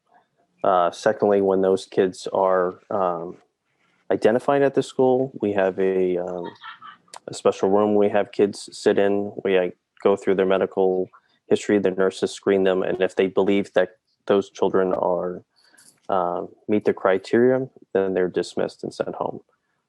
We ask parents to follow up with their primary. If they'd like to get tested in the Nashua clinic, we can arrange that, but we certainly share the information around positive cases with DPH. So we're not making people do things they're uncomfortable with, but we certainly, out of abundance of caution, want people to know what the symptoms are and the precautions they should take. I'd like to continue. I mean, I guess this goes with anything, whether you have the flu, whether you have strep throat, we have a cold.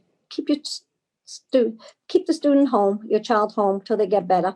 And if a teacher has it, stay home. And I know people are doing this, but I mean, I know we have to remind people a little bit at times.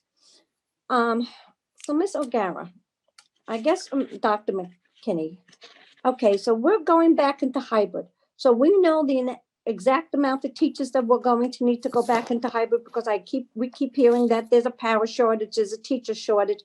So we're going to have enough teachers and paras to now move forward for these students to get back into a hybrid setting?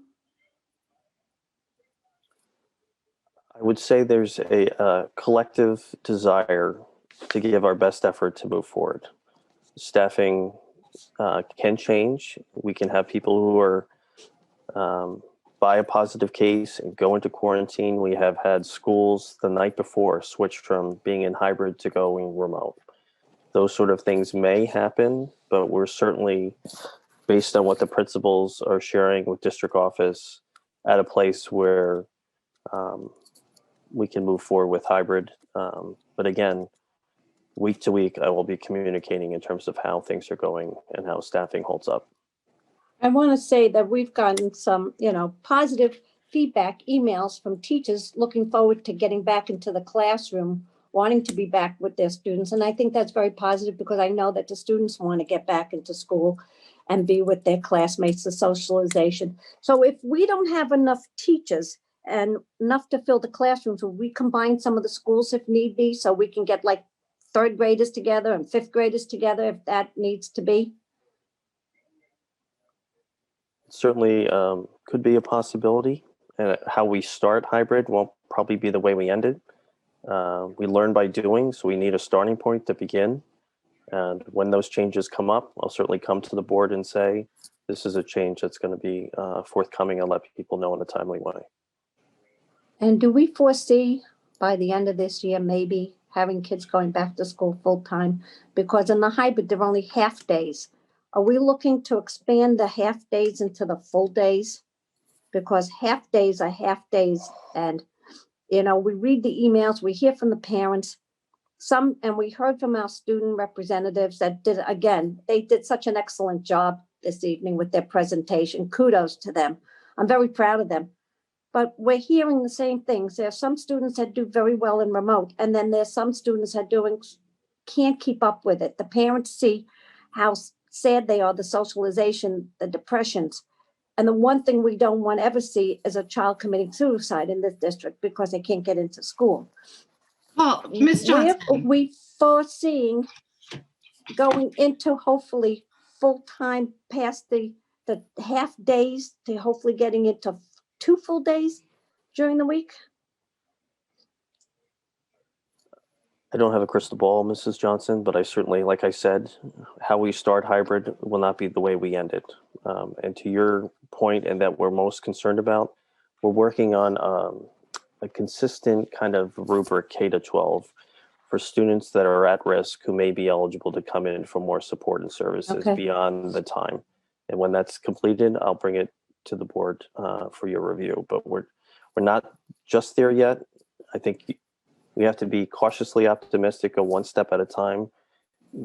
I think there is a desire to see kids in buildings, but at the same time, we have to do our due diligence and keep the safety protocols in mind and respond quickly when things come to our attention.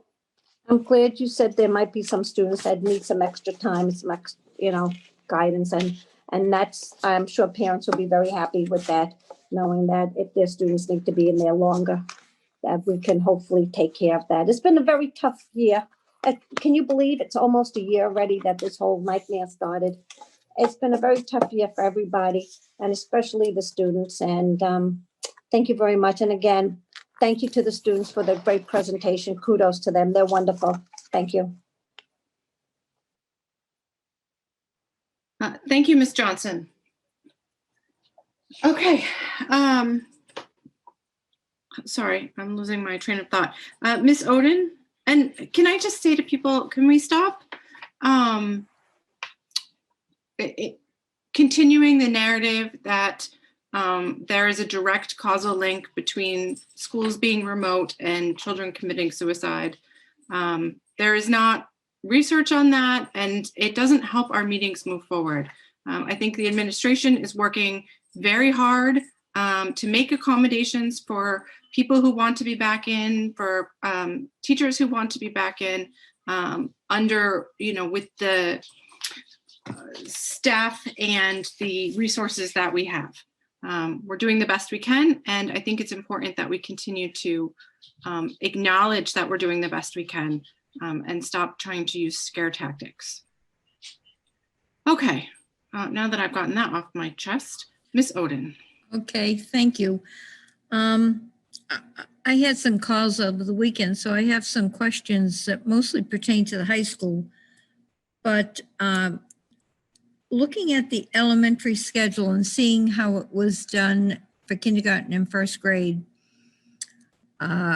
is there a chance at the elementary school and at the middle school that students might have different teachers going back to hybrid rather than doing full remote?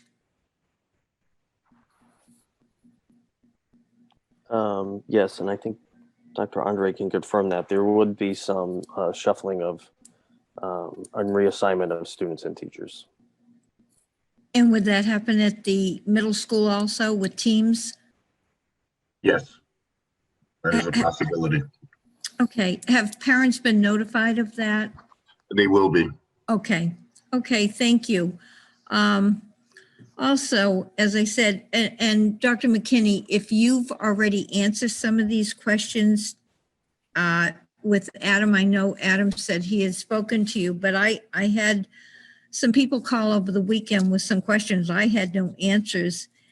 The first question was, can students who are in hybrid skip an early morning class and then want to take it by not getting up and going to school? Can they take it in remote? Can they become a remote student for that day or that class?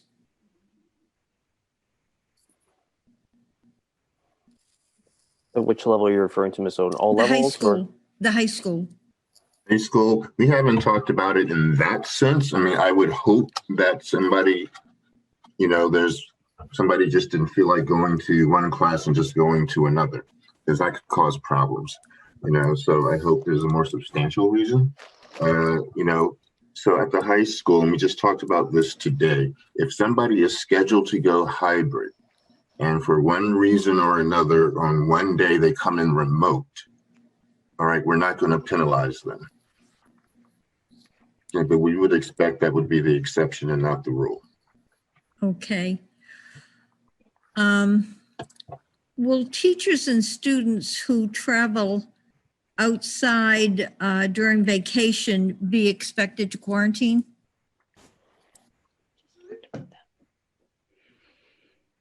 Our expectation is that they follow all state guidelines. Okay, okay. And will students have assigned seating for contact tracing? Will there be assigned? Yes. They will be. Okay. Mr. Marcoux and I spoke about the need for keeping 6 feet of distance as much as possible. So that's seating chart is not only important during the school day, but also on the bus as well. Okay, thanks. What happens should a student not bring their computer to class, to school? Well, we did really well, and I was hoping we'd make it through the meeting without talking about the Chromebooks, but our guidance is to be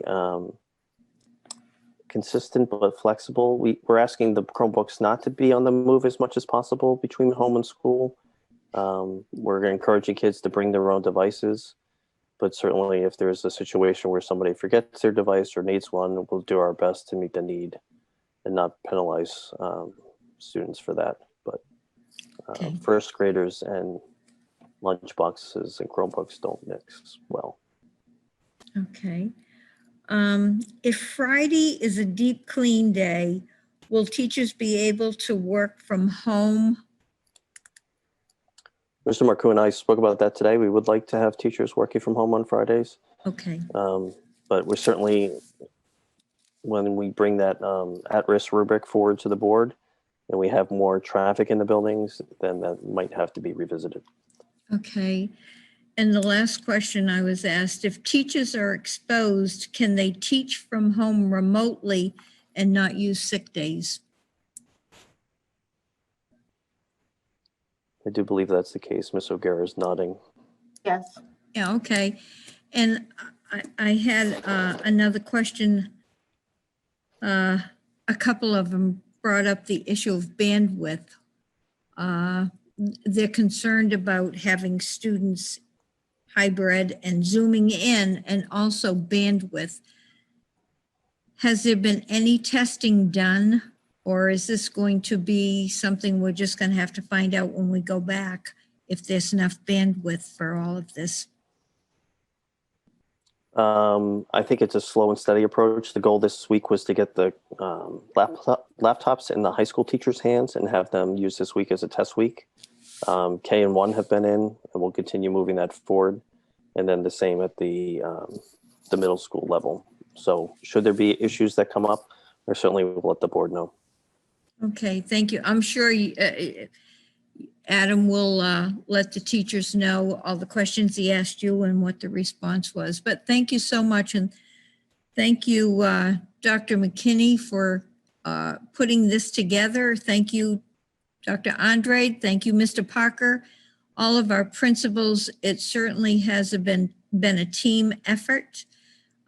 People have been waiting this. The parents and families who chose hybrid have been waiting for this for a long time. So thank you. And I hope people try to do the best they can to make this as safe as possible, as in that case, it would make it successful.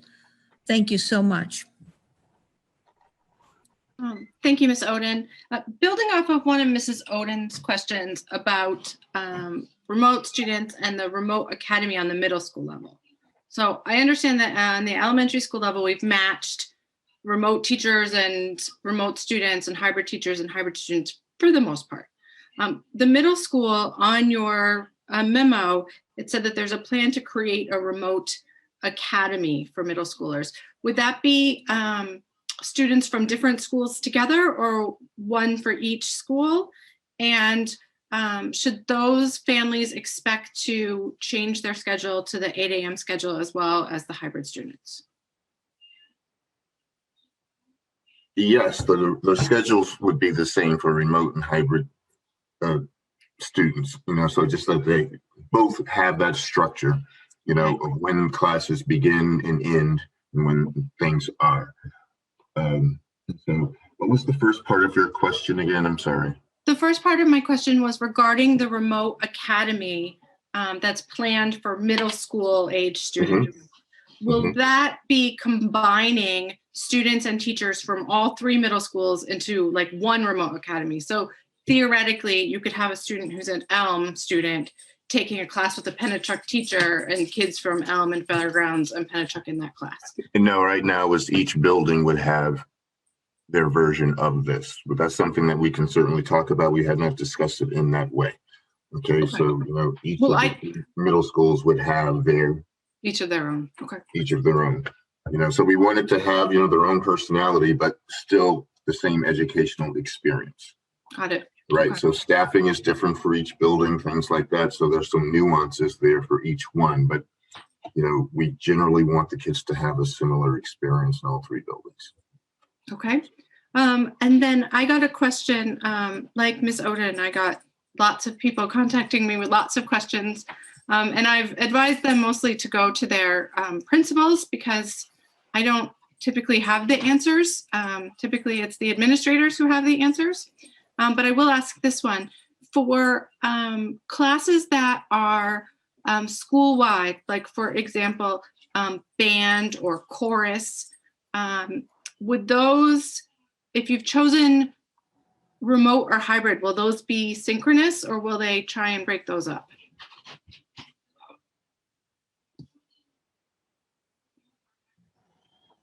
Ms. Raymond, can you clarify which level, high school, middle school, elementary? Middle school, I would say to start with, but also high school, because I believe high school is a little different than middle school. Well, the middle school, you'll have in person, and you'll also have people who are coming in remotely. Okay.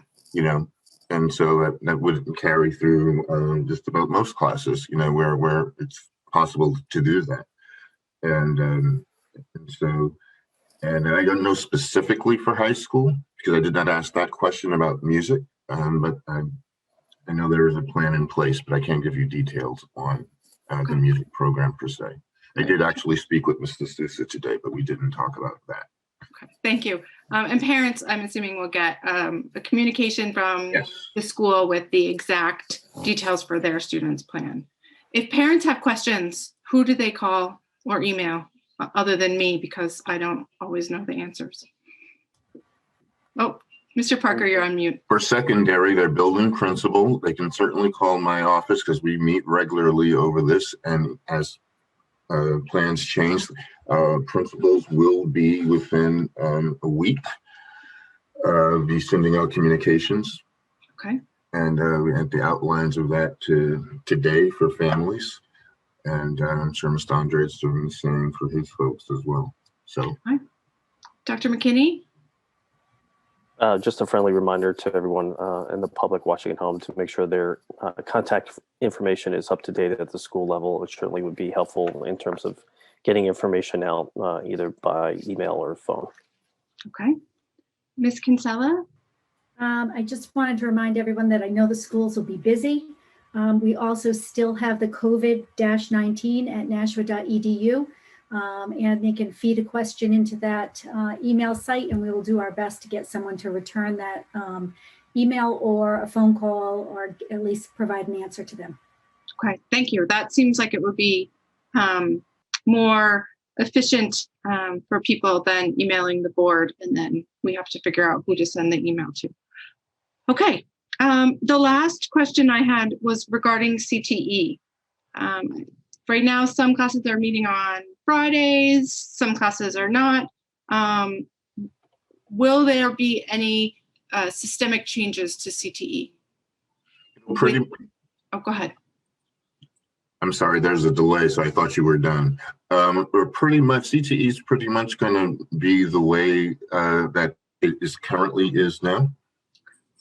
All right, but there will be CTE experiences. And so, depending on staffing and number of students who are wanting particular classes, we're going to make it whatever accommodations we can to make it run, and for our receiving schools as well. So, okay.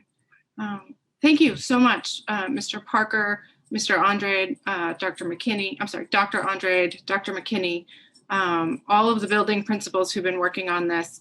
It has been an enormous undertaking, and I appreciate that y'all have been rolling with the punches and updating things as you get updated information. We skipped Ms. Timmons and Ms. Bishop when we weren't around because they wanted to wait a bit. Ms. Timmons? Yes, you guys answered everything I wanted to know. So thank you. Thank you, Ms. Timmons. Ms. Bishop? I had a lot more questions, but you guys have answered them as we went on. Sounds like staffing is good. A couple of questions in regards to COVID in the classrooms. If the teachers, is there any, I should probably know this, and I apologize. How many days are they expected to be out if there's been an exposure? Ms. O'Gara, jump in, go ahead. It's a 10-day quarantine period. They're now saying that sometimes the symptoms go beyond the 10 days. So it's not unusual. You should monitor your condition for 14 days, but it's a 10-day quarantine. Okay. And then it's like 24 hours without a fever and without needing medication for fevers, right? Or medication for any of your symptoms? It's symptomatic. If you're still having symptoms, you would stay out. You would report it and stay out. And as we know, lots of people show up to work with a mild fever and a cough. At what point do the teachers, are they able to work from home, not expose other people, but still able to do their job? So when they're symptomatic and they stay home, they work remotely, they usually are scheduling a test and taking a test. Mm-hmm. So and then when they get the test results, they tell us, and then we take it from there. Is it like a morning of thing or the night before? It comes at any time. Okay, so it's a completely flexible. Yes. Yeah. I used to sub when I was in college for you guys, and I remember getting that 5:30 in the morning phone call and just being horribly excited, and I wish I went to bed earlier all at the same time. And then I know one of the things that we were worried about in regards to going back into hybrid going into hybrid was the teachers that once they know the date of when they're going back in, if they, excuse me, if they then begin their EFMLA, are the options of them, the people who would need to take the EFMLA, is there an option of them working from home as well?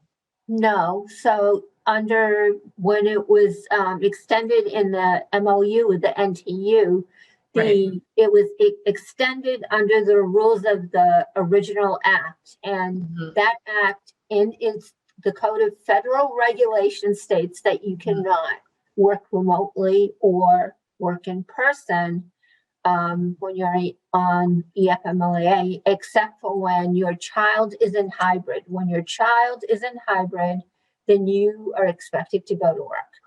Unless your child is like a 2-year-old and a 4-year-old, and you don't have that daycare provider for that child, then you would be staying home 5 days a week. And the Ms. option Bishop? of teaching remotely is not there once they file that paperwork. Right. Is there a way to get ahead of that paperwork? Like if teachers know that they're going to have childcare issues, that they can work remotely and kind of do what they're doing now? Trust me, they know. No, I know they know. It's just before they file this, is there a way to get ahead of all of those missing teachers by giving them the opportunity to continue doing what they're doing now? Dr. McKinney has his hand up. I'm not sure what the question is. So Garrett, I think Ms. Bishop's saying, is there an opportunity to assign a teacher to remote work prior to approving their EMFLEA status? Yes, exactly. So teachers are assigned to remote work when they have a pre-existing health condition that puts them at risk for COVID, and the conditions are listed on the CDC list, and they're able to get an accommodation. I know that if the building, I think the high schools, they may be short on high school teachers remote. So they have developed a process on how, well, Dr. McKinney wants to take it from here. The short answer is yes, we're working on a process. To Mr. Garino's question earlier around flexibility, if teachers are looking for remote work and we can accommodate them, that's a win for the district as opposed to having a teacher on that leave and limiting our staffing options. But at the same time, we're not preventing anybody from applying to a leave that they're entitled to. If they do EFMLA and we do figure out a way to get more remote options, do they have the option of rescinding the EFMLA if they can work remotely? Yes. And would we reach out to them? They would. A wonderful opportunity presented itself. They would reach out to us and to me and say, I don't want EFMLA anymore. Well, let's say we figured out a way to get a specialized math teacher in the high school. Instead of getting a substitute, we're able to get enough kids together that person can teach remotely and we can pair them up. But this is after the fact that we've already started hybrid. Can we then reach out to them and say, if you had the option of working remotely, can we rescind the EFMLA? It's up to the teacher to rescind the EFMLA. But we can offer it to them. That is offered to anybody who qualifies. No, I mean to come back, to work remotely. So we've said it's time to go back. We're doing hybrid. And then the teacher says, I can't do that. I have childcare issues. And then 3 weeks in, we were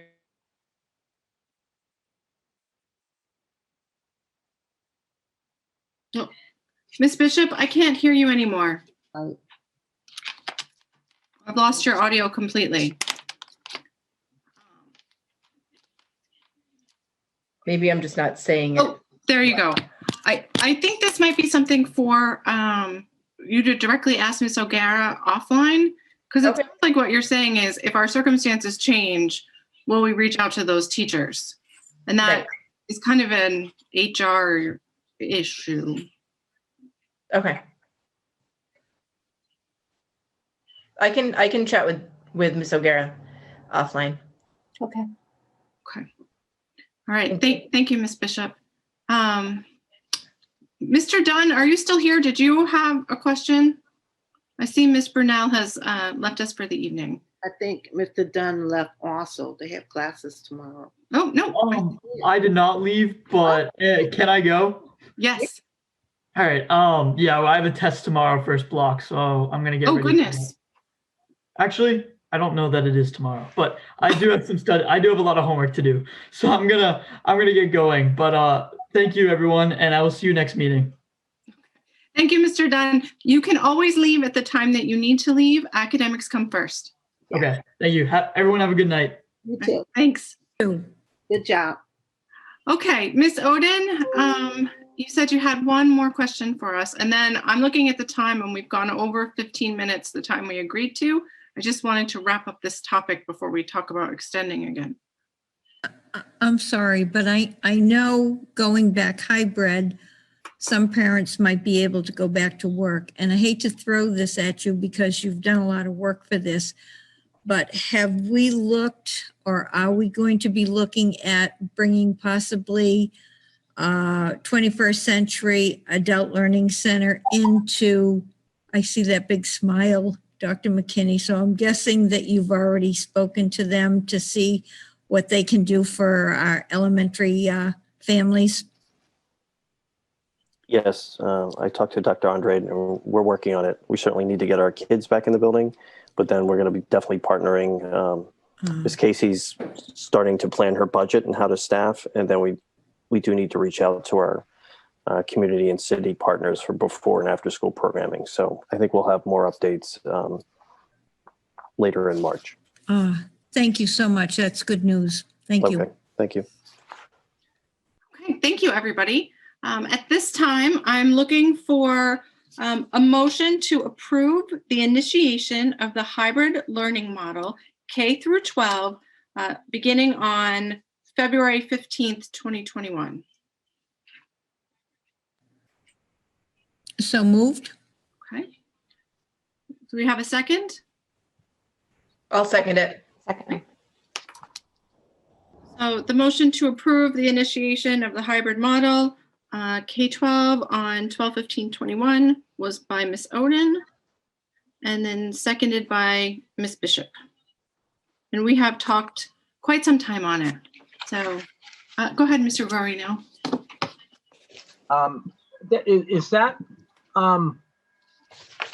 Does that assume that our metrics have been met for that 14-day period?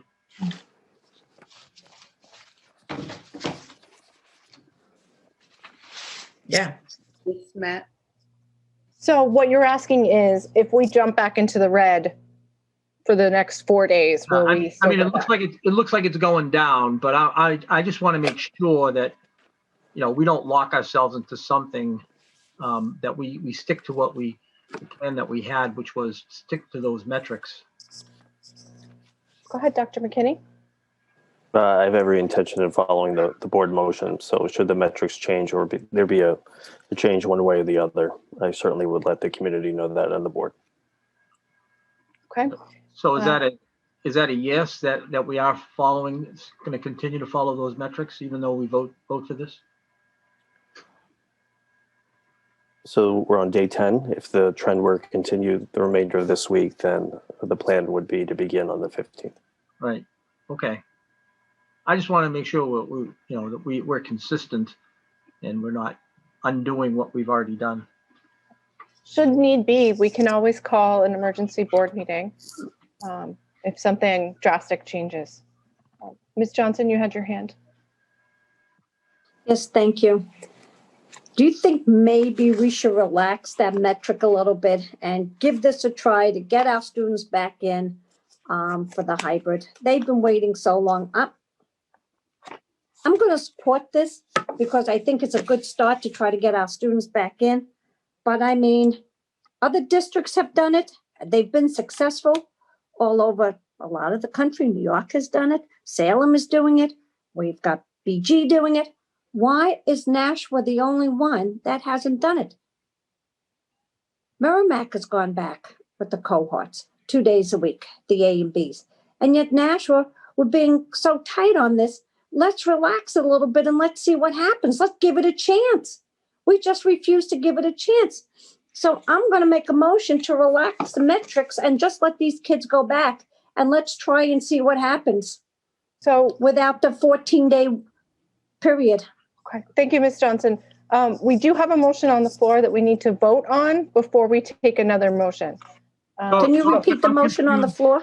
I'm confused about what exactly is going on. So are we are not if we vote for this, we are not relaxing. We're continuing with the 14-day metric? This motion does not supersede the previous motion. Okay, thank you. That's all I'm asking. Ms. Johnson looks like she said something different. Ms. Johnson made a separate motion where she would like to relax the 14-day metrics. All right, because we have a motion on the floor, we can't have two motions on the floor at the same time. So can you repeat the motion that's on the floor? Yes. The motion on the floor by Ms. Oden, seconded by Ms. Bishop, is move to approve the initiation of the hybrid learning model K through 12 on February 15th, 21. I'm going to amend that motion to allow to relax the 14-day period so these students can get back into school on February 15th. So I'm sorry, you want to amend it to read what? That the students will return to class on February 15th, regardless if that 14-day period is not met. So you're going to say, I don't know if I'm wording it 100% because that's I'm okay. trying to. You're saying the motion is to approve the initiation of the hybrid learning model on 2/15/21, even if the 14-day metrics are not met? Exactly. Okay. I want to see these kids getting a chance to finally get back into school because we keep pushing out the goalpost and we can keep pushing this out forever. We just have to make that decision and get them back into school and see what happens. And hopefully nothing will happen. Okay. That we will continue to have the cases going down. All right. Do you have a second for your motion? I'll second it. Okay. Thank you. Thank you, Ms. Brown. Ms. Giglio, you wish to speak on the amendment or the original motion? I see no reason. We're at day 10. We will be at day 14, which was the original number of days that we needed to be in a certain metric in order to have the students go back to school in hybrid next Monday, the 15th. I see absolutely no reason to ignore the metrics for the next 4 days, which I believe, if I understand Ms. Johnson correctly, that's what she's asking us to do. And I can't support that. We've come through 10 days of using these metrics. They've served us well. Let's just get to the day 14 and proceed as we had planned before. I'd like to speak on that, please. You know, we can get to day 13 and we can have to start all over again. And this can just be all over again. We've been promising these parents and these students to get back to school, and it hasn't happened yet. Let's just get them, let's make a firm commitment now to get them back to school, because we're not making that commitment. We're saying, okay, if we get to the 14 days, that's fine. But if we miss it by a day or two, then we have to start all over again, the 14 days. So we've already taken that commitment away from a lot of these students that want to get back into school. We heard our high school students, but we're hearing, but we're not listening. Thank you, Ms. Johnson. Thank you. Dr. McKinney, Mr. Parker, and Dr. Andrade, it is my understanding from our discussion this evening and the work that you and the principals have all put in on these plans, that is your intention that we go forward starting on the 15th, unless there's some event that prevents it. Is that correct or incorrect? Correct. In keeping with the board's previous motion around the metrics. Okay. Should the numbers hold, the plan would be in your memo beginning the 15th. I'd also encourage the board to allow us the next presentation to talk about metrics and numbers more relative to the school system, and maybe in a different way, so that we all have the same understanding. Thank you, Dr. McKinney. Thank you. I will go on record publicly to say that if there is a change in the metrics, I'm happy to call a board meeting to discuss it. But it would have to be something pretty significant. But I don't mind seeing if people are available. Okay. Oh, go ahead, Ms. Bishop. I mean, I actually agree with Ms. Johnson about sticking to the February 15th, so people can plan. We have been kicking the can to make it a colloquialism. I'm wondering if, Heather, you would be willing to call a board meeting if we have 2 days of numbers that don't reflect good metrics, if we want to continue on with the 15th. I am worried that we're going to hit day 13 and we'll have a random number, maybe because things weren't reported over the weekend appropriately, and then we get a big spike on a Monday. That reflects 3 days instead of 1. But I do actually like Ms. Johnson's idea of, if we're going to say the 15th, let's get there. McKinney?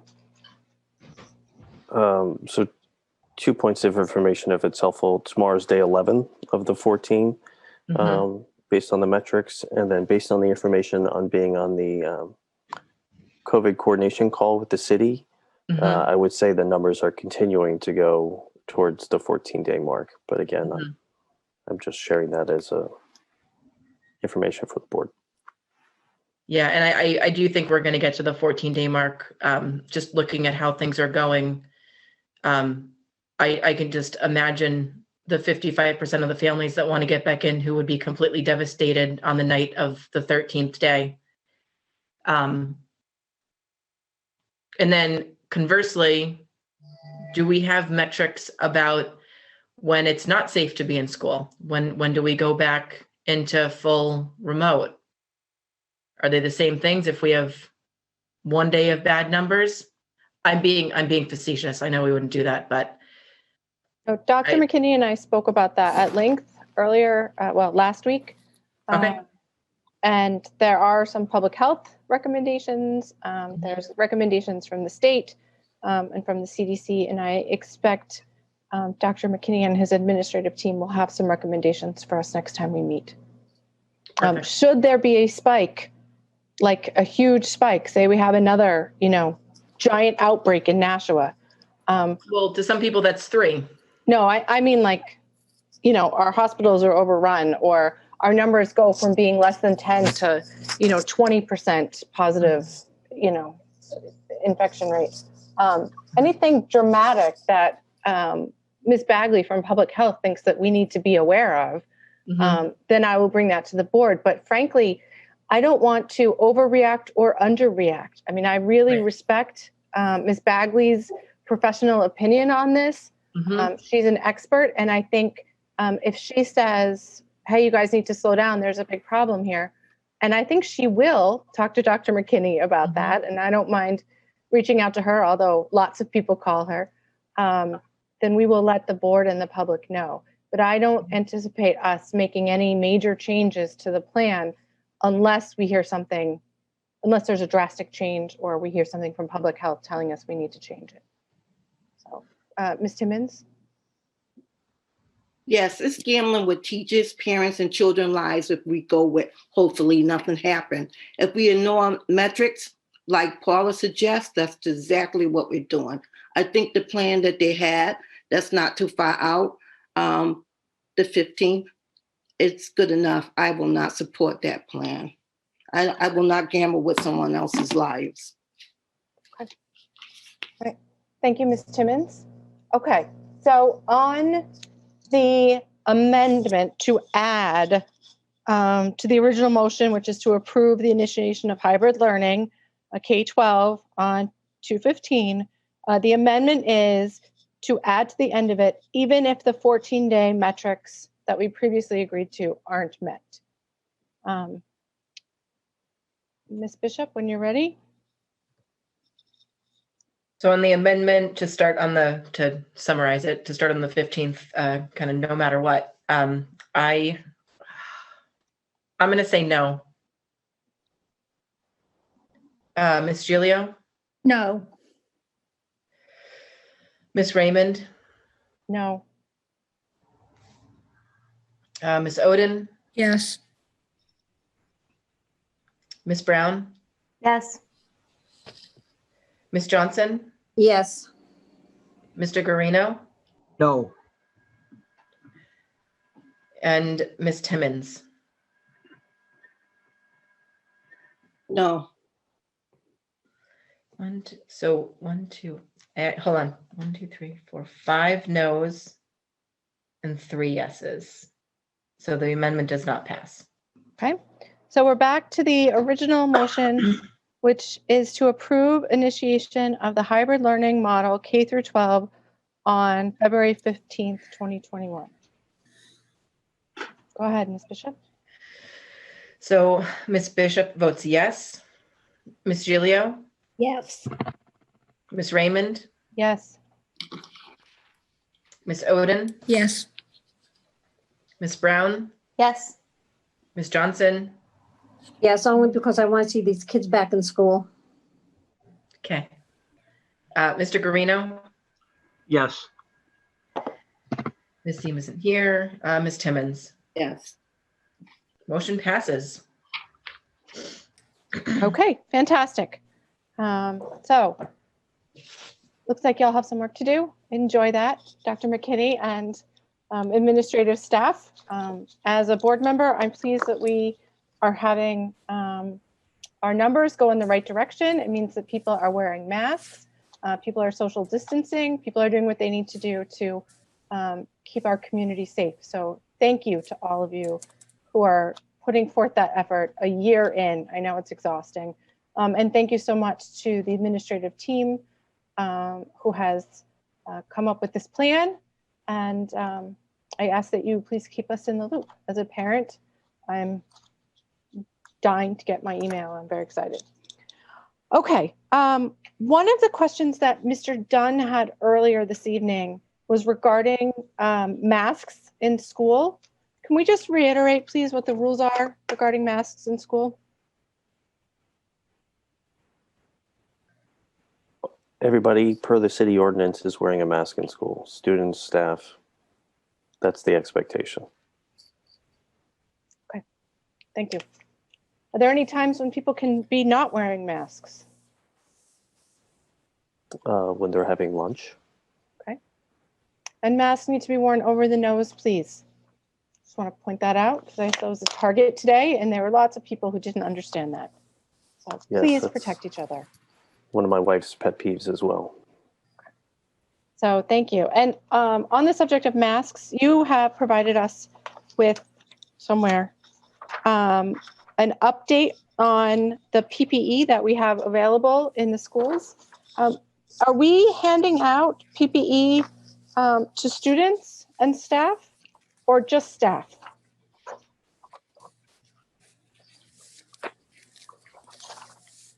So this is a list of PPE that's available. If there is a need for PPE in the building, we ask that people go through their building principal and plan ops will make that available at the building level. So if there's a need for student masks or adult masks or any of the gowns, that's our guidance to date. I talked to Mr. Donovan about that today, and Mr. Smith is here, our collector of PPE. I also want to say thank you to the United Way, who also gave us some more materials today as well. Thank you very much, Mr. Appelberg and the United Way. That's fantastic. I was going to suggest that people go there if they need masks. There are other groups making masks. So cloth masks for our students and teachers are recommended, or the surgical blue ones, right? Are we going to accept like bandanas wrapped around the face, or like does it have to be an actual mask? Mr. Donovan looks ready. He wants to speak to this. Well, I don't think we've got into a mask, whether it's, we have KN95 masks, we have cloth masks, we have the flat surgical masks. I mean, if it's something's covering their nose and it's a bandana, they have those that pull around the face. To me, that's a mask. Okay. I don't I think it'd be very difficult if we're going to start mandating specific types of masks. I just want to be very clear for parents who are trying to prepare their students for coming back into the building, what they should expect, because I don't want kids getting sent home day one because they don't have the proper masks. That would be unfortunate. Well, there'll be plenty in the building, so if a kid doesn't have one, then we can give them one. Okay, thank you. I will say my sister's district has been starting a hybrid similar to what we're doing, and they recommended for elementary school students that you have a second mask in your child's backpack in case their primary mask gets wet or dirty, because elementary school kids are messy. So I'll throw that out there for folks as well. Go ahead, Ms. Bishop. Along the same lines, are we having different expectations for PPE for students and teachers working in special ed than in, the didactic model? So like teachers who are more up right next to the students than standing in front of the class?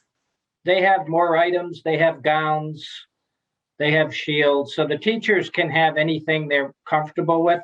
Some of those students will not be wearing masks. They're just not capable of doing that. So therefore, the teachers have more capabilities. I mean, more possibilities to wear gowns. We're not giving gowns to every teacher. We're just giving gowns to special ed teachers. Right. So there's more choices for them. Okay. Thank you. If anybody has further questions about PPE, please email the covid-19@nashua.edu or reach out to your building principal. Okay, we have hit beyond our hour by half an hour. I understand that the Franklin Street architectural proposal and the proposal for BREC programming, I'm going to call it, at Lead Street are both time sensitive. Is that the case? That's correct.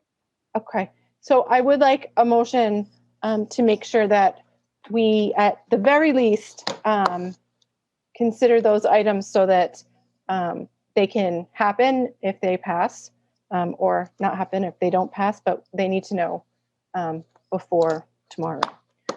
So would someone like to make a motion to extend the meeting? I'll make a motion to extend the meeting. I'm going to give us 15 minutes for these two items and 15 minutes for board comments and, public comments and board comments. I'll second that. Okay. Thank you. For a total of 30 minutes? Total. Okay. I second that. Wait, no, Dottie didn't. You thirded, I guess. I don't know. Did you want to have discussion on it, or can we go straight to the roll? Okay. Thank you. And thank you to all the administrators who have hung around this long. I know it's a very long day for you. Many of you started, 14 hours ago or earlier. So thank you very much. Oh, Mr. Miller is here. Welcome, Mr. Miller. We'll be right with you. Okay, go ahead, Ms. Bishop. Okay, on the motion to extend the meeting by 30 more minutes, I've varied my roll call list. This is a good way to keep me from talking, guys. It's a good thing you voted me as clerk. Okay, so I vote yes. Ms. Giglio? Yes. Ms. Raymond? Yes. Ms. Oden? Yes. Ms. Brown? Yes. Ms. Johnson? Yes. Mr. Guarino? Yes. Ms. Timmons? Oh, Ms. Timmons, you're on mute. Oh, I said yes and then went on mute. Oh, I didn't hear you at all. Thank you for repeating it. Okay, motion passes. Okay, so first is the Franklin Street architectural proposal. Mr. Donovan, Mr. Smith, Dr. McKinney, who I didn't write down someone next to that. Oh, Mr. Smith got on just for this, so I'm going to defer to Mr. Smith. Thank you, Mr. Smith. Very good job of delegation there, Mr. Donovan. Yeah, so we, as you all know, we're looking at Franklin Street, number 55 Franklin Street for our preschool program and also for the Brentwood program. Harriman Associates, who's our architect for the middle school project, did an assessment of the facility back in the early fall, determined whether or not we should in fact proceed with purchasing it. That came back positive, and Mr. Donovan informs me we have a bill of sale and everything is hoping to close later on this month. So the next step to make it safe for all our students is to renovate, partially renovate the school. There will be a fresh coat of paint on everything, but there are ADA and safety, security, fire department requirements that we have to meet. And we need to also get a building permit. So we need an architect to develop the plans for all those things. And our intention is to self-perform a good amount of the work ourselves with our in-house force, but some of the specialties such as installing intercom systems, public address systems, and life safety systems will be done by contractors. So the proposal to get us through the schematic design phase, which basically they take a good look at the facility, they develop some preliminary plans, they work with the special ed staff to make sure they're getting what they need for education. The total amount that I request that we approve tonight is $24,500. $500 is for reimbursable expenses such as travel and that sort of thing. That'll get us, the performance period is about 1 month. So I hope to come back to you in mid to late March with a request to proceed with the next step. Okay. Does anyone have any questions for Mr. Smith or Mr. Donovan? I have a question. Is this all coming out of the district budget, or will this be something that the city assists with? These funds will be part of the one-time funds that we still have in contingency that were given to us in this year's budget. The total is that we requested to be released from contingency, which will hopefully be done in the month of February, is $425,000. Those are the funds we'll use for this and for the various repairs and improvements Mr. Smith spoke of.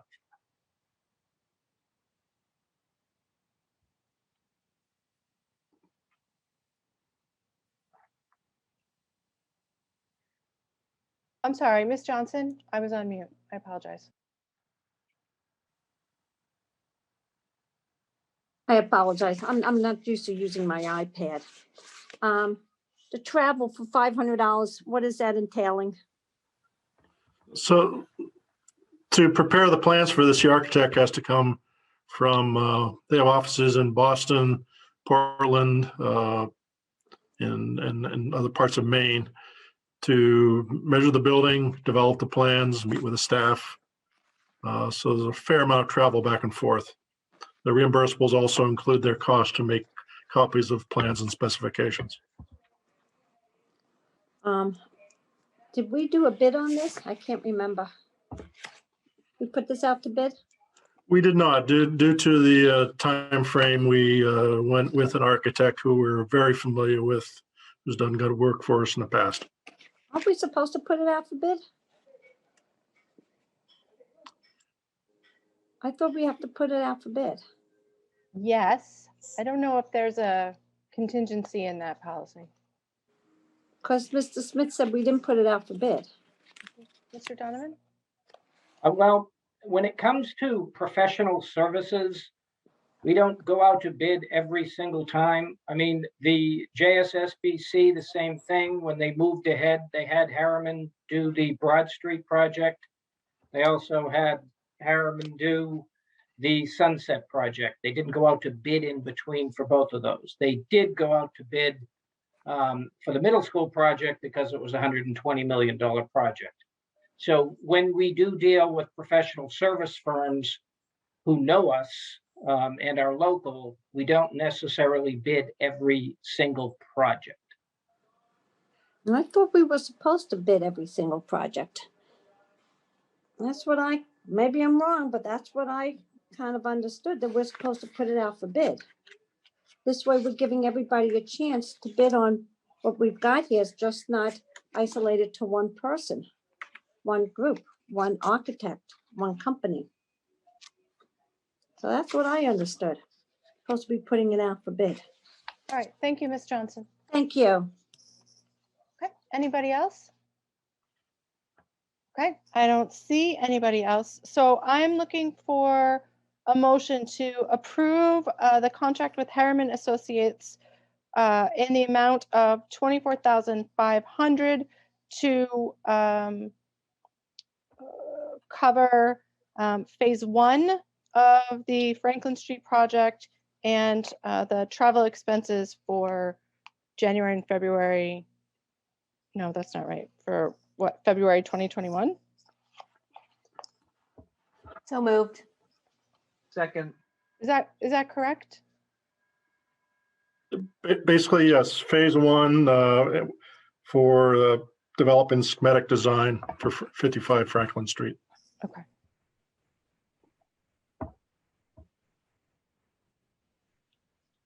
So can I just do a friendly thing that says phase 1 schematic and design?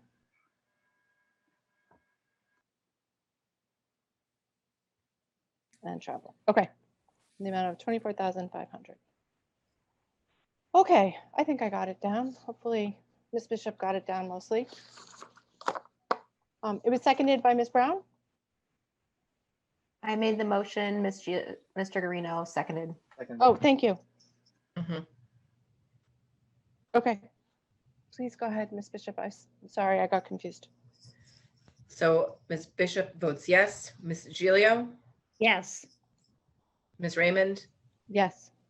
Ms. Oden, Yes. Ms. Brown, Yes. Ms. Johnson, No. Mr. Garino, Yes. Ms. Timmons. I'm sorry, Ms. Timmons, was that yes? Yes. I'm sorry, thank you. You go so fast. Okay, motion passes. Okay. Thank you. And Mr. Smith, will you be bringing updates to finance or to the JSSBC? This will be through finance. Okay, thank you. Okay, next we have the BERC proposal for, I'm sorry, for Ledge Street Elementary School. And we have Mr. Miller, the principal here. Mr. Miller and I met and talked about this 2 years ago. So I'm so excited to see this here. Oh, that's right. Ms. Gilio is familiar with this as well. So I assume you're here to speak to it. Yeah, I won't take up a lot of your time. Thank you so much for entertaining this here and putting this up for approval. It's gone through the same process as it did when we first started. It's kind of a continuation of our work, which will eventually just be given to us by Burke. So as Dwayne, who runs the Burke group, says, he works himself out of a job because he teaches us what to do. So. But yeah, it's basically a continuation of the work with the neuroscience and understanding how the brain wants to learn and putting that in place in our tier 1 instruction. The steps we're moving towards now, though, are probably some of the most important steps in the process, in that there's the what you teach and then there's the how you teach. And the what you teach is thinking about, the guided reading work we're doing with Fountas and Pinnell, or Eureka Math, or, the next gen science standards, or culturally responsive teaching. That's all the what that we're working on. And then there's the how. And the how is really the nuanced part that's as important as the what, which is that common language that we use to describe how we're teaching, and then ultimately having it be a common practice where we're all moving in the same direction and we're all using these same common practices that are based in the neuroscience. And so Burke is going to work with us now and it's going to be teachers, parents, it's going to be everybody. We're going to create an instructional model for Tier 1 instruction that is really tailored for LEDGE. And so it's going to be a pretty groundbreaking thing, I think, for our district and for our state. And again, it's been vetted through the DOE and all that good stuff and heard good things from them. But the alternative would be, I think, to view all of those things that I just listed in the what as compartmentalized, as siloed, these big rocks that are just sitting there. And that can be really daunting to look at as an organization and in change. So what Burke's going to help us do is really take those initiatives that we have and find the common themes, because there's a lot of common themes and commonality within what we're doing. But this is going to kind of work the how into there and really seamlessly, kind of illuminate the commonalities within each of the things we're doing, and then really putting it and binding it into one kind of document and instructional model for us that's based in the neuroscience and the best practices of brain research. So we're going to come out with an instructional model that's actually written and it's there, and it's something that can evolve, and we're going to, as teachers and as a staff, be able to kind of work with this over the course of years, even after we're done with Burke. So it's kind of the gift that keeps on giving here. But it's pretty amazing. I'm really excited about the work. Again, I think it's going to be really groundbreaking. And so just really excited to embark on this next spot. Okay. All right. Thank you, Mr. Miller. Where is the money for this coming from? So it's coming out of which I believe, and Garth, you can correct me if I'm wrong on this, but it's federal funds that come through the Department of Education, and they're funneled through the Department of Education with the comprehensive school improvement, which LEDGE is in for the next 2 years. It comes through there. So I believe it's federal funds that get disseminated by the state, and the state, the DOE has a process where I have to write up this grant and write up the funding. It goes to them for approval, and so they'll toss it back if they have questions and things like that. And so it goes through their vetting process, and then it comes back here, and then it goes, of course, to our board for approval then for that.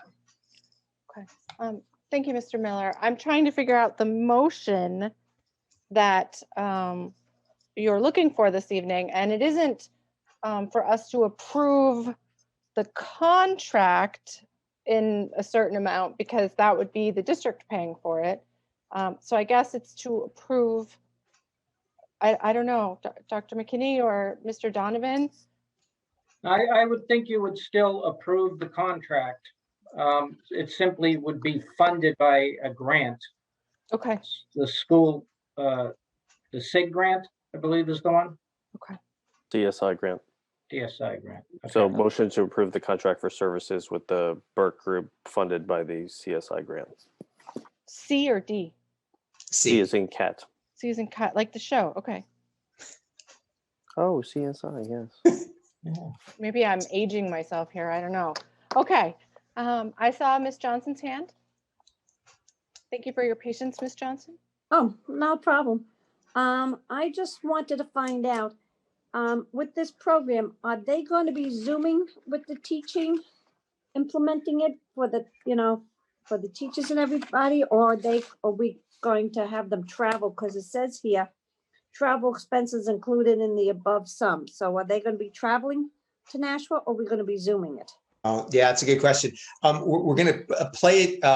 I think we're playing it a little bit by ear because it's going to be an extended time. We're going to be working with Burke, so it'll be now through the end of September.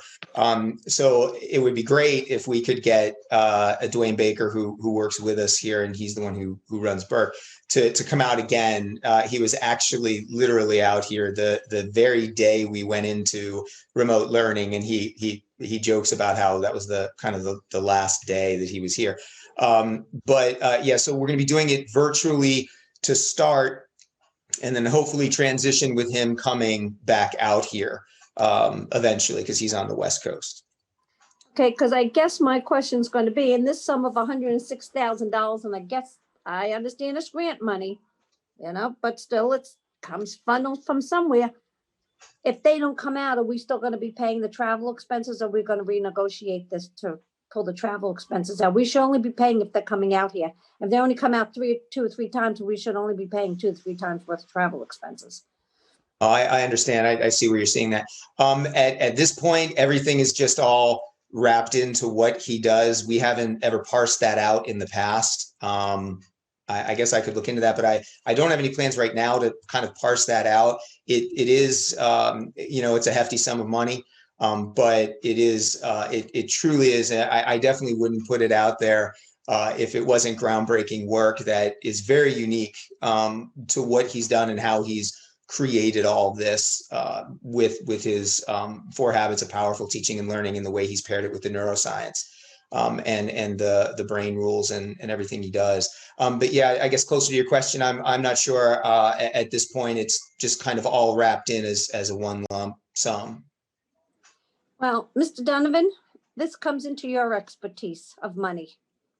So I guess my question becomes here is that if they don't come out, shouldn't we have a clause in this contract basically says travel expenses will be paid if in fact they do not come out, that we will X amount of dollars be taken out of this contract? Then again, I'm Mr. Miller, when you said you've never had this before, never had me on the board before, and I look at every little penny and I look at everything, and this is my little niche from serving on boards before. But really, I mean, if we're not using it for expenses, then that money could go for something else that's needed versus travel expenses. So if we could get something else out of it for the travel expense money, we might as well use that for some other type of agreement with them with helping us in teaching with Zoom or something. There could be something else that we need. So that's just my point here. So I'd like to look into that also. Okay, we can look into that. I mean, when I look at the 106,000, I don't see anywhere specifically where it mentions the travel cost. I know So- it says it's added in there, so it's included. It's a flat fee on Exhibit A. On the page with Exhibit A, it says that the associated travel costs and rates reflect a flat fee, including training materials, production, and associated travel costs. So it's all a flat fee. Okay, thank you. Thank you both. I'm going to recommend that in the future, especially something this large, that it go through either finance or probably finance or curriculum before it comes to the full board. Finance. But I understand that this is time sensitive, and that's why we ended up kind of skipping over that step. So at this time, I'm looking for a motion to approve the contract with BERC for professional development and evaluation services at Lead Street Elementary School from the period of February 2021 through September 2021 in the amount of $106,000 to be funded through the CSI grant. So moved. Okay. I'll second. Hold on. First was who? Miss Julia. First, there's Julio, And then Ray. and I second. And sorry, Heather, what were the dates that you stated? I got it right out of the contract. It's February through September 2021. Okay. All right. Okay. I'm on it. Let me just, I have to do my thing. Okay, so. Oh, Miss Brown Ms. has Brown her has hand a up. question. I just want to remind everybody of the time. It's now 9:39 and we made the motion to extend to 9:47. Yep. No, 42. Okay. I think that's a great program, and I like the I like the looks of it. I really like your pitch, Mr. Miller, as well. It's very enthusiastic. But based on the vote we took earlier in the evening, Dan, my question is for you. Does it make the affordability of this program, is it still affordable, or are we, because it's coming out of grant funding, are you still comfortable with this $100,000 amount? Yeah, totally different funding line. So Okay. nothing to do with the previous. All right, thank you. I don't see any other hands. Ms. Bishop? Ms. Bishop votes yes. Ms. Gilio, Yes. Ms. Raymond, Yes. Ms. Oden, Yes. Ms. Brown, Yes. Ms. Johnson, No. Mr. Guarino, Yes. and Ms. Timmons. Absolutely. Yes. Okay, motion passes 7-1. Thank you, everybody. Thank you, Mr. Miller, for joining us late this evening. I know you have an early day as well. Can I just request that at some point you come to perhaps curriculum or I don't know, at some point let us know how the training is going because the research sounds absolutely fascinating. Yeah, I would love to do that and love to show you it. There's data that we'll be taking as we go through to look at our implementation and our fidelity of implementation. So I'd love to be able to come and show you the progress of that and even talk to you a little bit about what we're learning and the groundbreaking stuff. So yeah, thank you for the invite and thank you everyone for the feedback. I appreciate that. Okay. Thank you so much, Mr. Miller. Okay. It's 9:42. We extended it at 9:17. So we have, I was wrong, we have 5 minutes left. So, folks, the last item on our agenda are public comments and board member comments. How about we just do public comment and forego board member comments? I agree with that. I agree too. That sounds like Okay. How many So people the are in the motion is meeting room? to have public comments for the 15-minute period listed on our agenda and then adjourn. Yes. Yes. Okay, so motion by Ms. Bishop for a 15-minute public comment period and then adjourn, seconded by Ms. Timmons.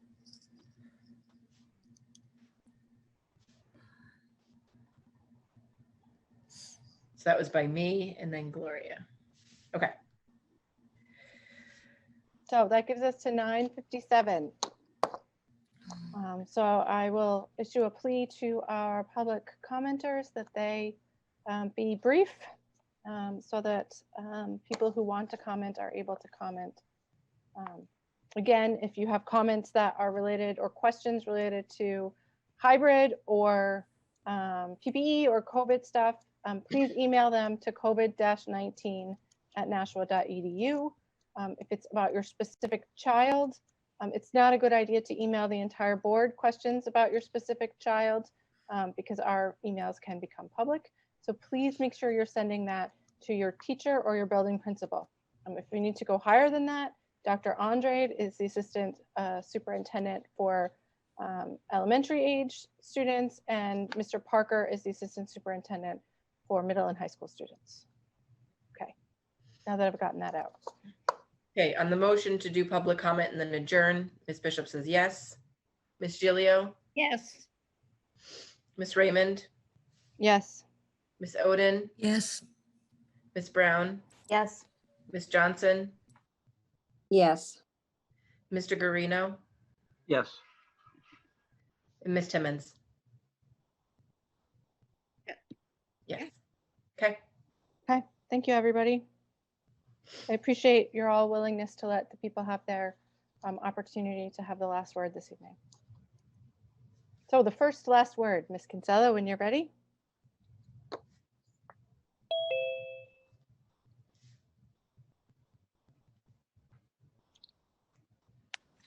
Okay, good evening. I think it says Ms. Pearl. If you could please state your name and address and keep your comments as brief as possible, I would appreciate it.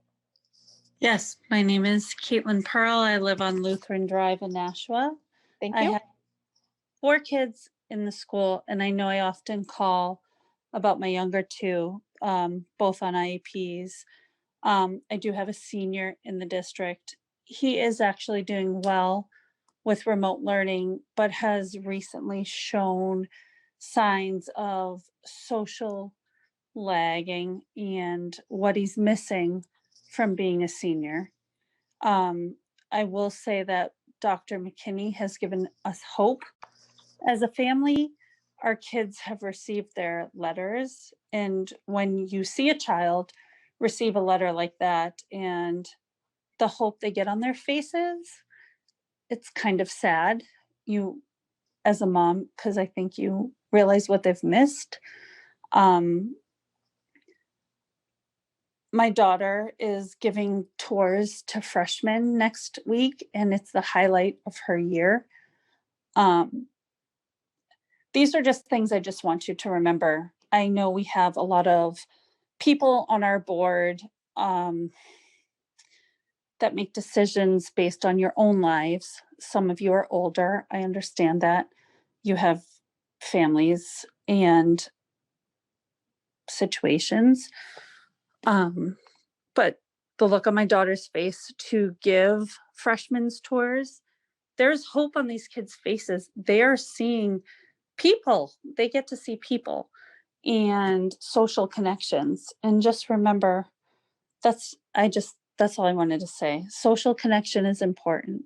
And I know this virus is scary. And I just thank you. Just give them I don't know. Dr. McKinney has given me hope, and I appreciate him. I hope looking forward, I have a child on an IEP. I've contacted many of you. You've all heard me on public forums calling for him. These kids are getting much more in-person contact in other districts than our district is giving them. I have a child who needs in-person. He's not going to make it to his next grade. I'm hoping that you'll give considerations to children if it's safe in hybrid mode to allow children into both cohorts when they need it. So when you receive these requests, please look at them and just respect them, because I have a child that if not given all the in-person needs, he will repeat his grade and he will lose out on those relationships that he should have and continue to have. Just continue to have an open mind. And Dr. McKinney, I appreciate you. You are leading us into it's more than we've had, and I appreciate you. Thank you. Okay, thank you, Ms. Pearl.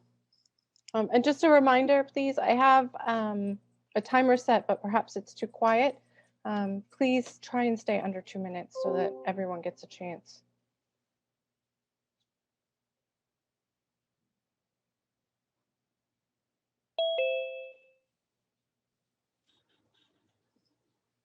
Oops. Hello. If you could please state your name, your full name and your address and your comment.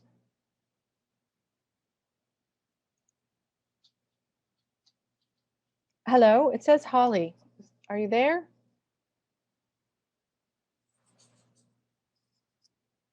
I don't know.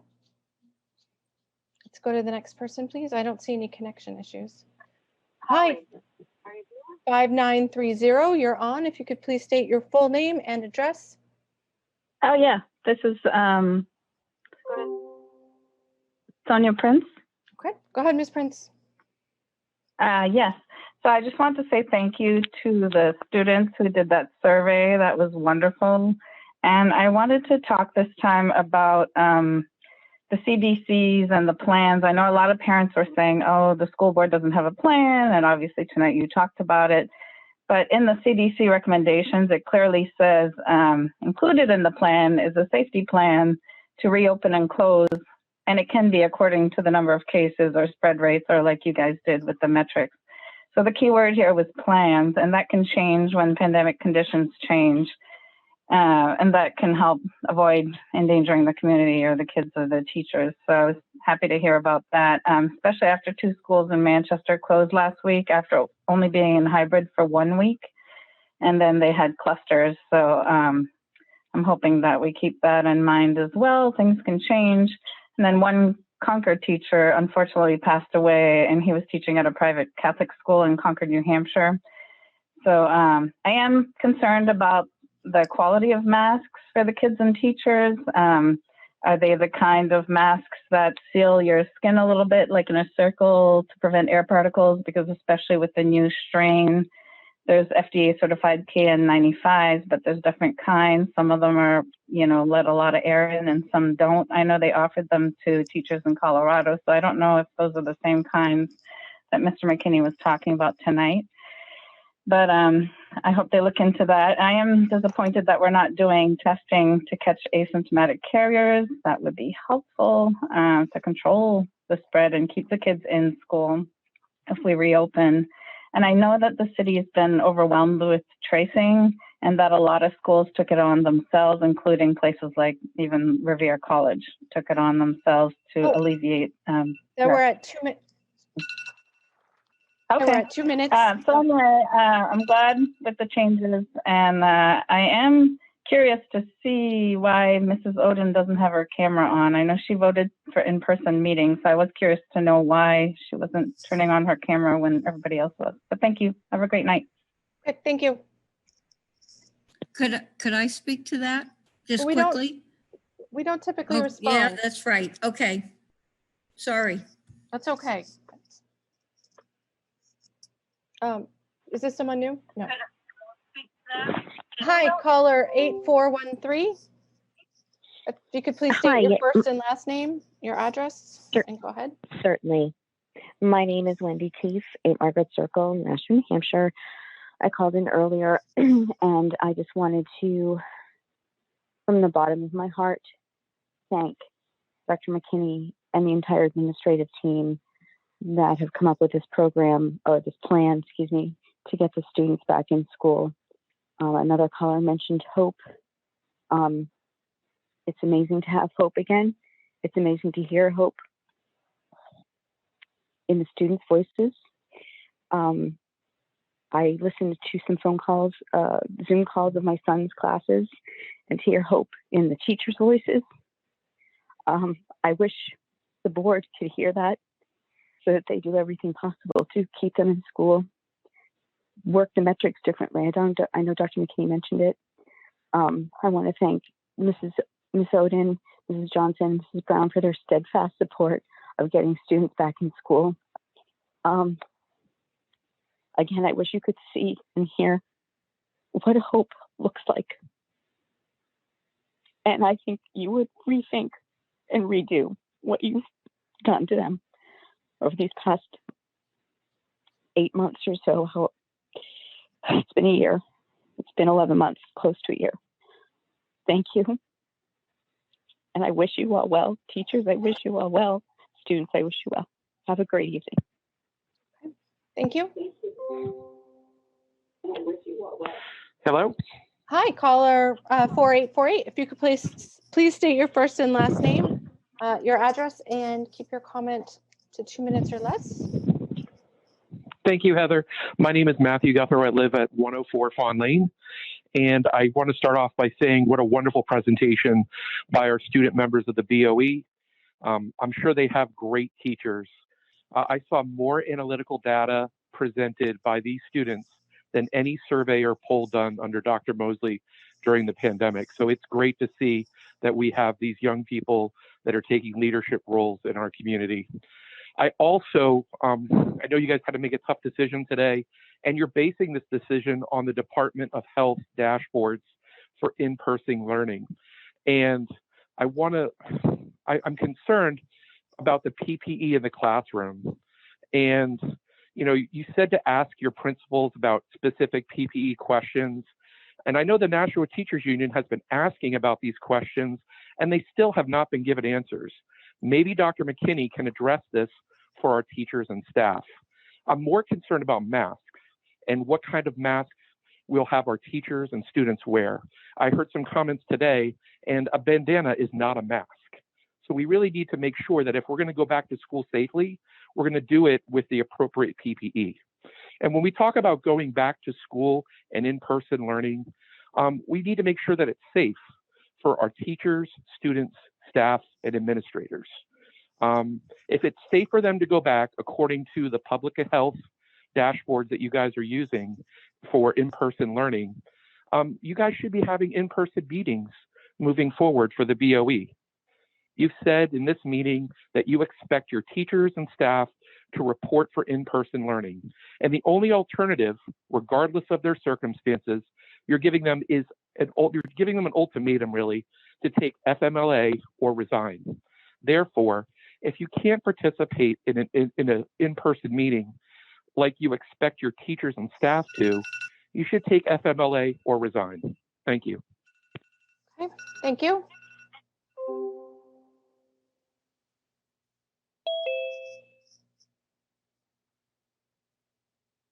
And in-person learning. Okay, it says Evan on my screen. If you could please introduce yourself, first and last name, your address, and try and keep your comments to 2 minutes or less. Thank you. My name is Michelle Marvin. I live at 65 Weathersfield Road in Nashua, and I have I have a daughter at the fairgrounds and 2 students at New Searles Elementary School. And I'm calling today to thank Miss Brown for meeting with a Girl Scout troop over the weekend. They're learning about the democratic process, and I really appreciated her time and her response to my daughter's emailed letter about going back to school. And that was just one topic, but they were learning about government in general. And so I appreciate her giving of her time this week for that. And then I'd like to agree with the previous caller about appropriate masks in school. And I absolutely believe that there can be policies regarding masks and appropriate masks that are approved. I work in a school district. Students are not allowed to wear gaiters or bandanas, and staff is not allowed that either. Anytime that a mask is off, we try to limit that for indoor time to be less than 15 minutes. So I do have just a general concern about how lunches will be kept safe at the elementary level. I noticed that the middle school level is a grab and go. And while I know the plan was approved tonight, I would just say that more time in school instruction rather than having lunch and recess in school. While I know that social is so important and so many parents are concerned about social emotional with students, my students do come to school. They do not have lunch. They do a grab and go at the elementary level. They have a snack and they have an outdoor math break that we push as much as we can. I know I'm done with the 2 minutes. Sorry about that. But anyway, just something to think about as you get concrete plans so that both staff and students will feel safe. Thank you again for your time. Okay, thank you. And last caller. Okay, caller 2211, you get the last word of the evening. If you could please identify yourself. Hi, my name is Melissa LaCroix, and I live at 8 Columbine Drive here in Nashua. And I have a middle school 8th grade attending Elm Street. So my question this evening is, maybe Dr. McKinney can address this, is my concern about the protocol for disinfecting when students are moving from classroom to classroom. Who's the responsibility? Is it going to be the teacher's responsibility for wiping down the desk? I understand you're going to have assigned seats and things, but I just don't know what class sizes are going to be like. The custodians can be going through wiping down door handles once the kids get inside the schools, things like that. Okay. Thank you for your comment. I'm sure Dr. McKinney will send out another update before everyone goes to school. Okay. So you're not going to be able to tell what the individual plan is about how they're going to be disinfecting? Are students responsible for bringing their own hand sanitizer in? On top of it, are going to be like pumps stationed through the hallways, things like that? No, typically we don't do question and answer at these meetings. However, there is information in tonight's packet about what there is available in the district, and any other questions can be sent to the COVID-19 at nashua.edu. And I have faith that Dr. McKinney will be sending out another update with that kind of information before school starts next week. Okay, thank you. Thanks. Okay, so that concludes our public comment period. Thank you for everybody who called. If you did have a question that wasn't answered, please remember the covid-19@nashua.edu email. We agreed not to have board member comments. So at this time, I'm looking for a motion to adjourn. Motion to adjourn? All right, thank you, Ms. Oden. Seconded by Ms. Gilio. It's not debatable. Go ahead, Ms. Bishop. On the motion to adjourn, Ms. Bishop votes yes. Ms. Gilio? Yes. Ms. Raymond? Yes. Ms. Oden? Yes. Ms. Brown? Yes. Ms. Johnson? Yes. Mr. Guarino? Yes. Ms. Timmons? Yes. Motion passes.